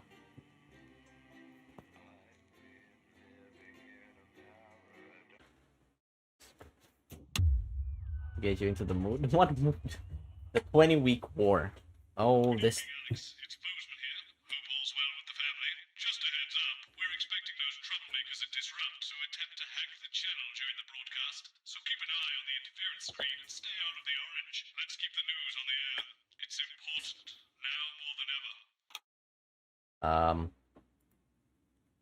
I have laugh track and stuff. To ask you to keep it light. What does that mean? It means do that thing you do where you turn politicians into humans. Just don't get drawn into talking about the war or politics in general. Really. They do know this is the news, don't they? You don't hear this from me, but apparently there's a crew at Team HQ right now. I think she's giving a speech or something tonight. They'll get it on the late news. Oh, great. So they get the brains and we get the performing monkey. Sometimes you sound just like him, you know. How are you? It is what it is. It is. Oh, I have new equipment, it seems like. I'm listening to you now. 10 seconds, everybody. Going in 5, 4, 3. Good evening. This is the National Nightly News. I'm Megan Wolfe. It's the 140th day of war. Our main headlines tonight. Company of Heroes. Skirmishes on land and sea again today as our armed forces tested the mettle of the World Council's illegal blockade. Advance's strategy of multiple small-scale incursions into the disputed zone is certainly keeping the enemy on high alert, unable to work out where or when the next strike will come. Sadly, however, more casualties were reported today, and as the weeks and months of this war make ever more demands on our armed services, those numbers will, tragically, only continue to rise. Don't starve. Advance's food programme moved from strength to strength today as rationing depots were opened in the last remaining unfed areas of the territory. The rationing depots have been constructed in record time, and the government's agricultural coordination strategy has seen shelves restocked with increasing regularity. However, with a reported rise in mental and physical health issues since the imposition of the blockade, critics have questioned whether those smaller communities which are only now starting to receive help could have been better and quicker served. 7 days to die. The recent decision to allow those with long-term health conditions to access transition centres has today been declared an overwhelming success. Previously available only to those in their final years, the expansion of the service has been met with relief by the many organisations calling for it to be opened up to the wider community.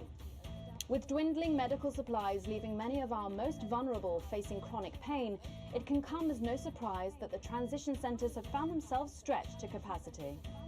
Populace. More than 11% of the population have thus far failed to register for a team membership card, a worrying statistic given that the cards are a legal requirement from midnight tonight. While applications are still open for those who like to run fashionably late, they can expect a few tricky questions from Advance. Start me up. Disrupt spokesman Alan James held an impromptu rally today in the northern city of Mankipool. Large crowds gathered to hear the band speaker prove Disrupt are still able to capture the public's imagination. Community cohesion officers found themselves challenged by the unruly mob element always present at Disrupt events, but thankfully managed to keep violent incidents to a minimum. And finally, absent friends. Sad news today as the grave of former National Nightly News host Jeremy Donaldson is vandalised by radical Disrupt activists. The much-loved broadcaster suffered a very tragic public breakdown 10 weeks ago in an incident which ultimately cost him his life. Disrupt spokesman Alan James, whose organisation last week named Mr. Donaldson as the cause's first martyr, described the graffiti as a fitting tribute to a hero of the resistance. But first tonight, with the war about to enter its 21st week, I'll be chatting with Peter Clement live in an exclusive team talk from his home in Lancashire. Don't go away, you won't want to miss a second of tonight's National Nightly News.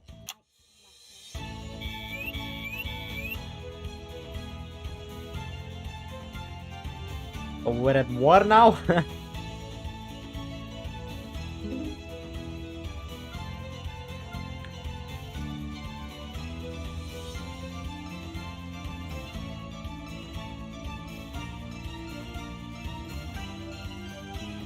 Apparently so.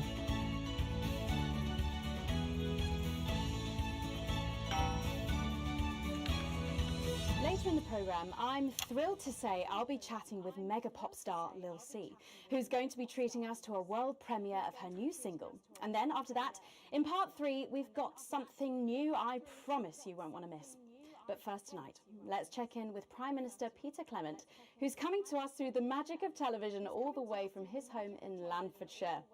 Are you receiving me, Prime Minister? Loud and clear, Miss Wolf. Loud and clear. Well, let's start with the obvious. What's that in your hand, Prime Minister? Cheeky cow. But yeah, it's true. 75 days without an alcoholic drink, and I've got to say, I'm beginning to feel the benefits. It certainly looks that way. Well, I made a promise to Mrs. C, and as my old man used to say... A promise is worth keeping? Something like that, only with assholes.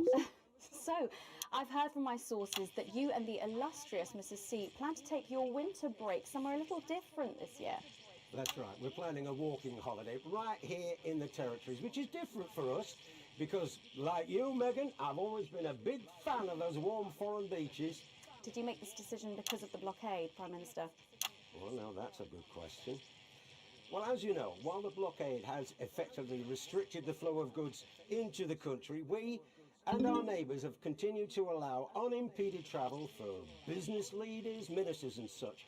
So, although me and the missus could theoretically go to that gorgeous beach I just mentioned, it just doesn't smell much like team spirit to me. After all, as my old man used to say, when life gives you shite, make shite pie. It works just as well with lemons and lemonade. I suppose it does. Prime Minister, maintaining a healthy body like yours at a time of national crisis must require some demanding planning. What's your regime and how do you go about it all? Well, the truth be told, it's all down to Claude, my infinitely patient personal trainer. He's a man with a plan. I'm just the prat with the fat.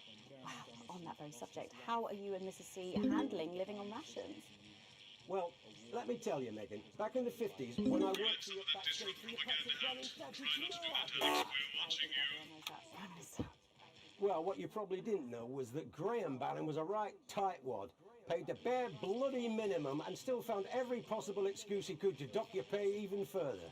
I remember he once docked me a whole $5 for having an unacceptably smelly lunchbox type bastard.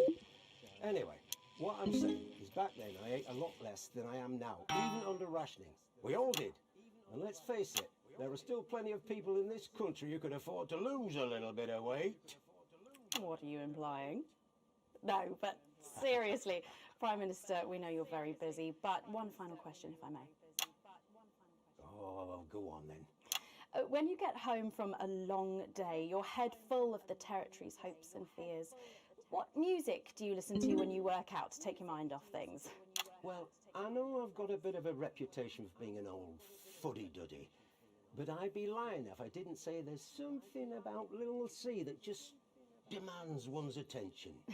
Well, let's hope you stay watching, Prime Minister, because she is going to be talking and performing live after the break.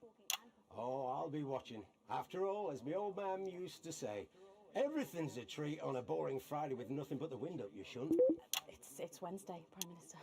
I think the expression still stands. Peter Clement, thank you for joining me. I don't know about you at home, but I think there's something kind of inspirational there. I know I feel safer. When we come back, Lil C is going to be giving us the debut performance of her new single, and I'll be getting to meet her. As her biggest fan, I don't mind telling you, I'm pretty excited. Don't go away. We'll be back after these messages. 1 minute back. Gripping stuff. Was that even news? I think you forgot to ask him what his favourite number is. Oh, I must have forgotten that in all the excitement. So assuming it's not vodka, what do you think's actually in that milk? I reckon it's the tears of his enemies. You are one disturbed individual. Sour Coke. A+! Let's go! I want to get A+ for all three of them.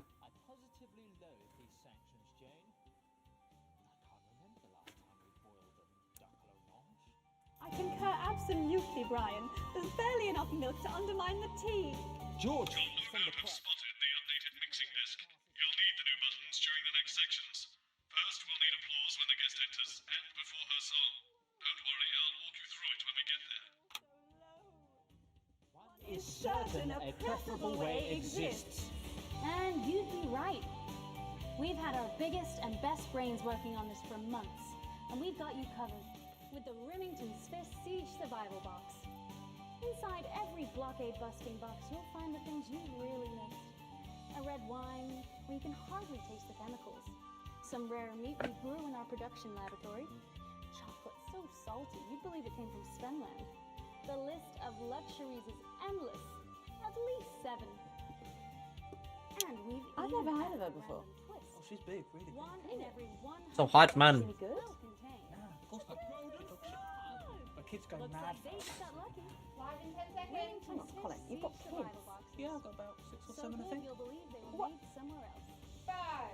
5, 4, 3. Thanks for coming back. Later, we have an exciting new feature that we just know you're going to love, so stay tuned for that. But first, I'm really excited for our next guest. She rose to prominence as the delightful Susie May in All My Daughter's Children's Men, before taking the music industry by storm this year with her debut album smashing the chart records at the age of just 20. Let's give it up and welcome Lil C!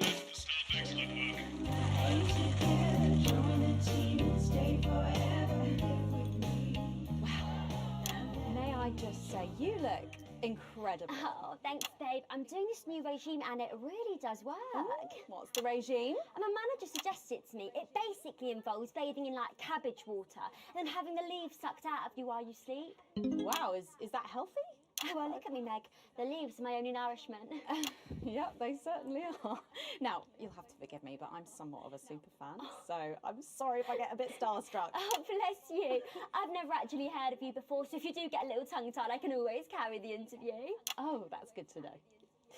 So your first album, F My Face Together, it hit shelves this summer and it just exploded. I mean, what was that like for you? Bonkers, just so weird. I was in all the papers and the magazines. Overnight, I went from that like annoying little girl from that show to that like sexy little girl from that show. Wow, that must have been bizarre. Not really, it was just like any other morning. You know, get up at 5, go on a 4-mile run, have 3 meetings on my cabbage bath, but then only then was my dad actually talking to me. Oh, of course. I mean, the famed country singer, Billy Bob Jean Short. I didn't know you'd been estranged. There's nothing that strange about it, Megan. Okay, yes, he may believe that aliens told him to hate women, but there really isn't anything to prove that he's wrong. Uh-huh. So, this newfound explosion to your popularity, I mean, did that change your life? Well, I had to start wearing like nicer underwear, you know, for the paparazzi, but as my manager says, best to make the most of it before I'm 30. Is that right? So, what's the album about? So I thought it was about like how pretty and great I am, but actually it's about monetizing youth, I think, or about like promoting an unrealistic standard of beauty or something. Your manager again. Yeah, he says insecurity is an opportunity. Oh, do you think he'd be happy with you telling us all this? Telling you all what? It really doesn't matter what I say here. I'll do my dancing and then this part will all be forgotten about. Oh, well, yeah, I mean, we're going to see some of those famous dance moves very shortly because you're going to be performing your new single, aren't you? Yeah, it's from my album Put It In My A Together and it's out tomorrow. So soon, after the last one? Oh yeah, I've actually released 2 albums since lunchtime and a clothing line during this interview. See, this is called Cry for Help and it's going to be in all the best high street and retailer shops and it's out now. So girlies, you know what to do. Scream and cry until somebody gets it for you. Ooh, there she goes. Blimey. All these projects, they're keeping you very busy, aren't they? It must be tough. Yeah, it can get tough and I hate it sometimes and I hate myself. I just want to like cry into a bath of root veg. But then I think thousands of girls would do anything to be me, so I must be quite lucky. Well, you know you don't have to do this, though, don't you? Yeah, I do think that sometimes. Most nights between like my 4th vodka and the 8th time a stranger slaps me around the arse. I think things could have been different, you know, like better. But I don't know. I love doing autographs and having somebody dress me and tell me what to wear. I'm not gonna get blessed for this. Did you always want to do music? Well, ever since I was a little girl, I'd sit in front of the radio, and as soon as my favourite girl group would come on, I'd press record on my cassette. But then my dad would come in and tell me to turn it off and to go back upstairs and start practicing again. Sorry, is your dad your manager? Yeah, which can be tough. And sometimes when it gets really hard, he'll say, "Make Quagler proud and you might just survive childbirth." Well, You know what, despite anything, you'll make me proud. Oh, if only your opinion was as valuable as his. And on that problematic note, you're going to be singing your song for us soon, aren't you? Tell me about it. Tell me about it. So it's called These Babies Gonna Bring You Home, and I actually got sent the lyrics in the car on the way up here. But you know what? It's actually all right. And don't worry, all my work is team approved. All right then. Well, you can go and get ready for that. We'll see you in a little bit. It was a very specific type of pleasure to chat to her, and I just can't wait to hear this. Whoa, so here's Lil C with an exclusive first performance of her new track, These Babies Gonna Bring You Home. Take it away. Ladies and gentlemen, it's the Force's favorite, the Queen of Teams, here to break in your blockades, Lil C.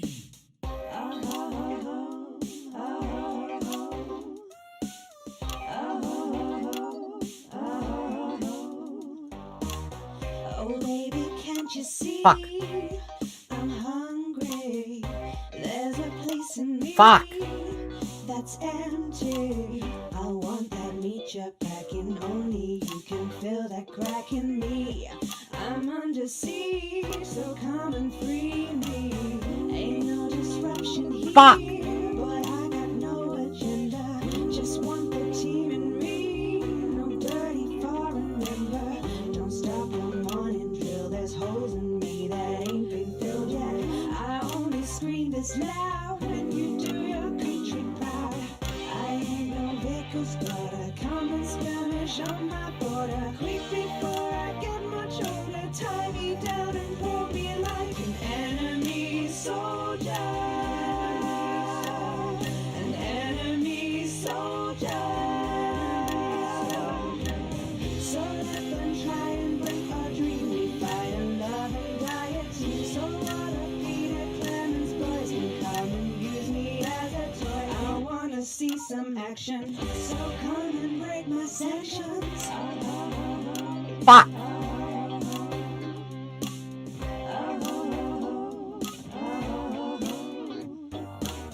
I've been this wild and free since Mama burdened me. She was only 53, but gave to save her family. There's no one judging me if I'm the one that's in your fantasy. Don't die alone, these babies gonna bring you home. I ain't no Vickers, but a common skirmish on my border. Quick before I get much older, tie me down and pour me like an enemy soldier. An enemy soldier. So what if Peter Clemens was gonna come and use me as a toy and flip me over, grab my hair, rip off my clothes and down from there. I wanna see some action, so come and break my sanctions.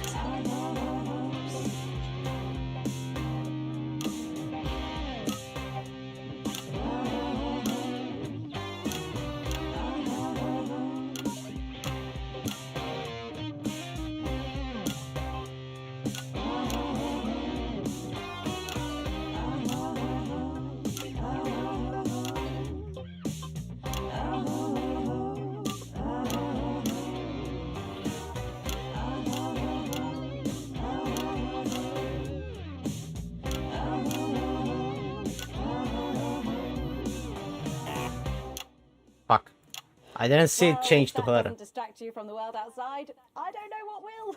Oopsie. I'd like to thank Lil C for doing that. Don't go anywhere. After the break, we'll finally be revealing the new segment. How was that? Was that good? I wasn't looking at all. No, you're gonna love. We'll be back. I was looking at after this. the times. And we're out.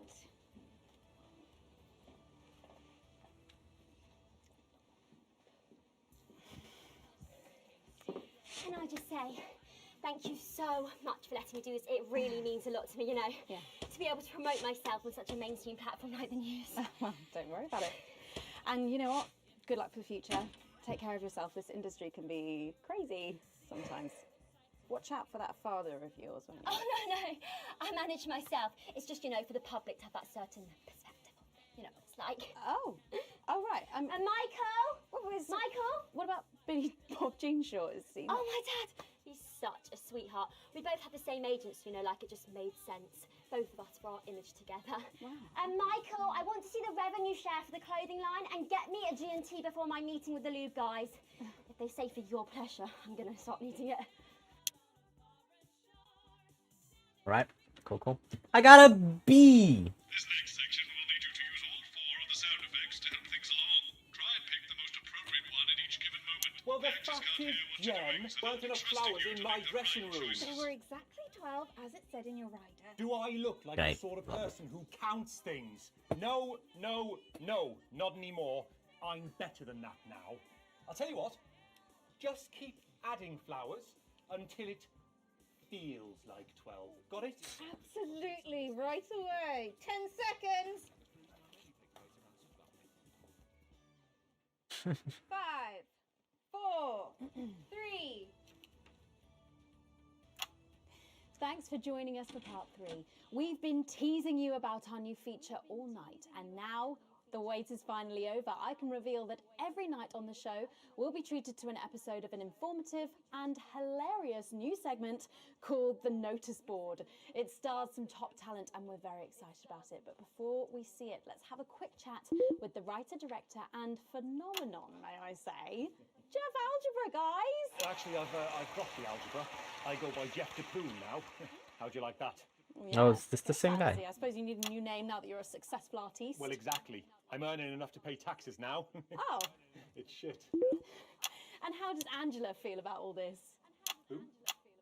Your wife. Ah! Oh, God, no. No, she's long gone. No, she was holding me back. I'm with Norm now. We were married last month. Norm de Plume. Yeah. And why did you write this? What was your inspiration? Oh, well, I received a telephone call offering me 25 grand to write a pro-team sitcom, and I heard my father's voice. It said, Jeff, you listen here, boy. You make hay while the sun shines. You wring every penny you can get out of this. So I wheeled him down to the transition centre, got out my typewriter and started clacking. Wow. Utter shite. And without further ado, let's give it up for the notice board.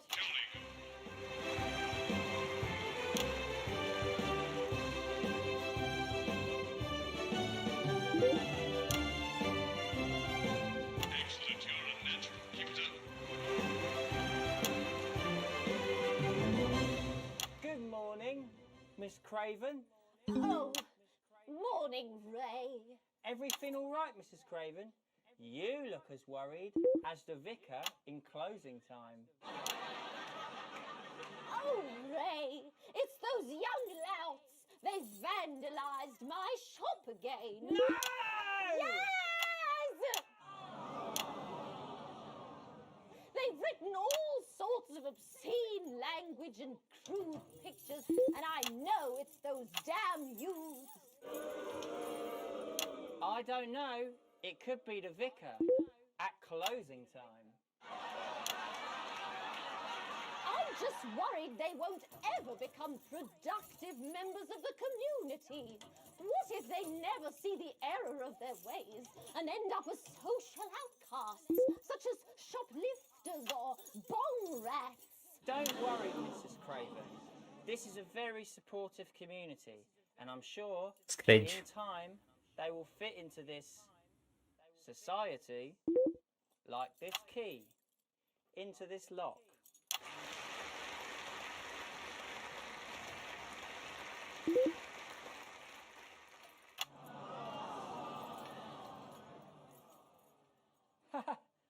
See? Works like a charm. What a lovely way to put it, Ray. And just like that, we can unlock their future. Yes, yes. Wow! Look at all the letters in my collection today. Oh, I think that one's addressed to me. What? This This one? Oh, so you're right.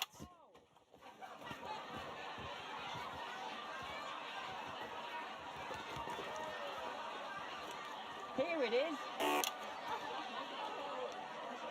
It's a letter from my granddaughter, Brenda. She says she got an A on her maths exam because one of her friends has been helping her. She was always a team player, was our Brenda. What's up, losers? Oh, no. It's Brad.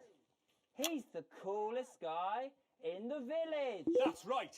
I just got here on my motorbike. Oh, clear off, Brad.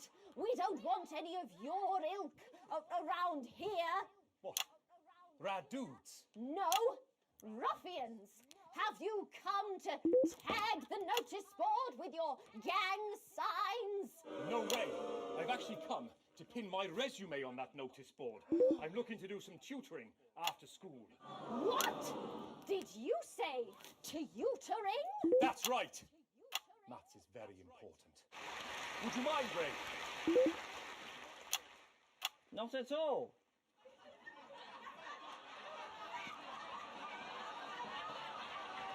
So you, a young person, have been spending your time helping others and not just urinating on churches or huffing glue? Hey, I haven't huffed glue for months. Well, blow me down! You know what? We misjudged you based on how young and cool you are and not on your actions. No doy. So it wasn't you who vandalized my shop last night or called me a rancid old crone from the back of a chopper? No way. It can't have been me. I was too busy helping my friend Brenda with her maths homework. Could you speak up there? I thought for a minute there that you said Brenda.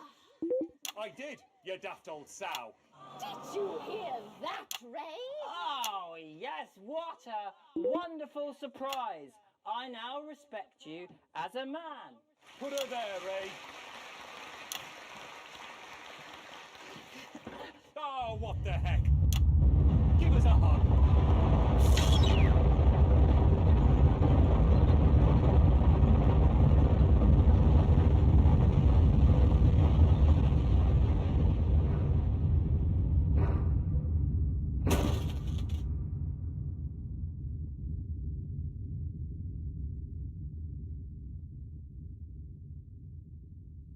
All plain.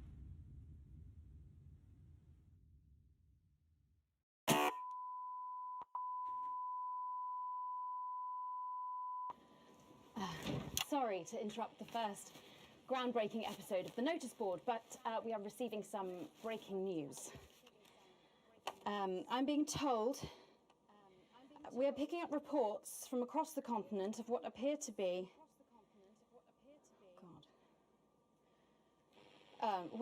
be nuclear explosions in 4 major foreign cities. Initial estimates put the death toll into millions. I'm being told we're experiencing some power shortages as a result, so apologies for the interruption. And apparently we can go live now. I don't want to say it because I saw the plane. Broadcast from Prime Minister Julia Salisbury any moment. Yes, let's go to that now. Good evening, citizens and leaders of the world. Minutes ago, operatives working for Advance detonated nuclear explosives simultaneously in 4 major cities across the continent. We have similar devices in 58 other urban centres and will not hesitate to detonate them if our conditions are not met in full and without delay. The people of our territory will no longer tolerate your illegal and genocidal blockade. You are to remove it immediately. We will accept nothing less than your unconditional surrender. Your territories will be taken under our control. We will install replacement governments to ensure that your citizens become part of the new future. Your borders are now our borders. Your people are our people. They will finally be fed and clothed and educated and healed. But for your privileged few, the moment that they feared is now upon them. Allow me to be crystal clear. If you fire a single shot at our territory, or harm a single one of our citizens, we will not hesitate to detonate further devices. You will not find them, though no doubt you are already searching for them. Our technology is decades ahead of yours. We will expect your complete acceptance of our terms by midnight tonight. Thank you.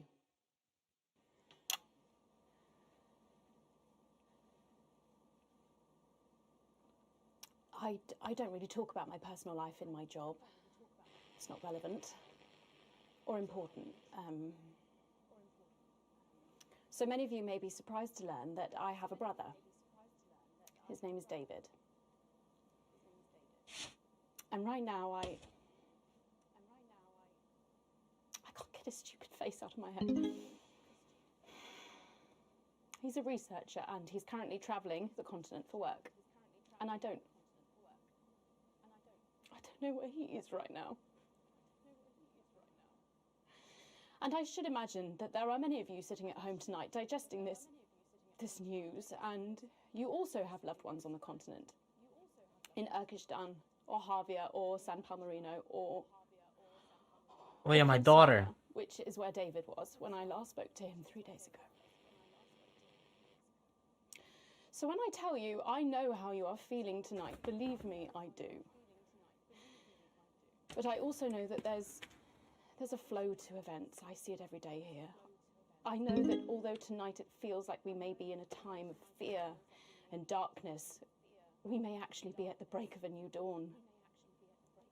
We don't know that yet. We can't know that yet. But together we will find out. And I will be here every night, feeling what you are feeling. And with your help, maybe we can all get to that brave new world. My name's Megan Wolf. Let's make tomorrow better. And we're out. Got 2 achievements. We've got people ringing around, but the telephone networks are overloaded. Okay. We'll find him. Do we know exactly which cities were hit, or... Megan. We will find him.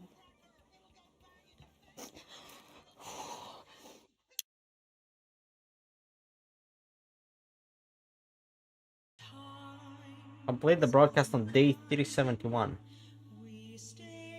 Was that it?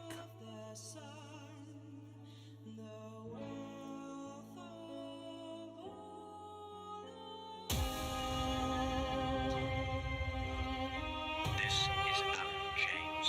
The revolution starts tonight, Alex. And we need your help. We're so proud to be here today on this, the 500-day anniversary of It's time to choose. Alex, whose side are you on?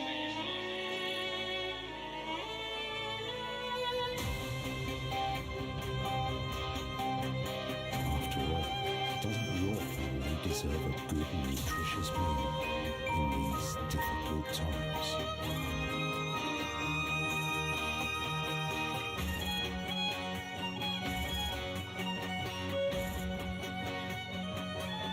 But before we go,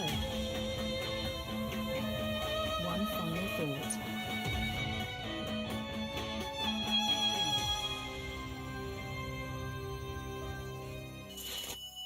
Jeremy?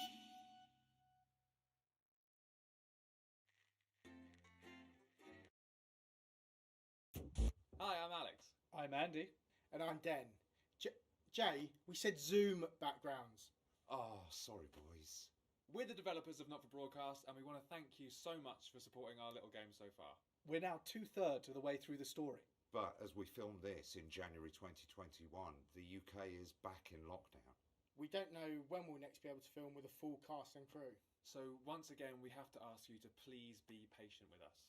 And if you want to talk to us in the meantime, come chat with us on Discord at discord.gg/notforbroadcast.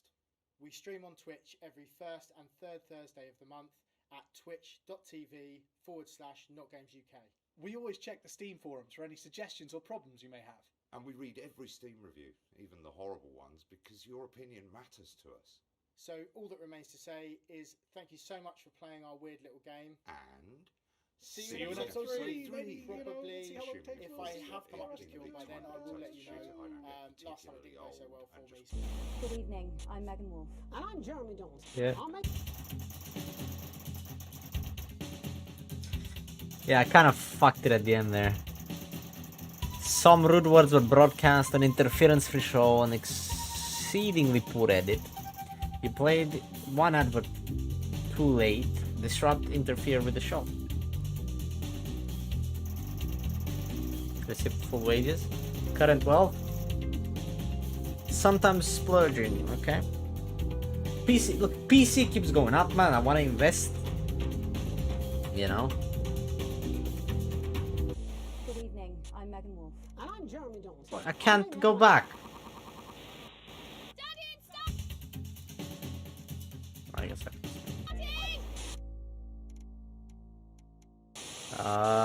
well, there you go. So I'm kind of so are they just gonna add the end on this game, or are they just gonna make a second game? Well, if it's gonna be done, you know. Huh. Interesting. I mean, this was fucking amazing, dude. I love this. This was great. Fucking amazing game. They will update soon. Yeah, it was January, so 6 months ago. 7? 6? 7. Almost 7. But yeah. Fucking amazing game.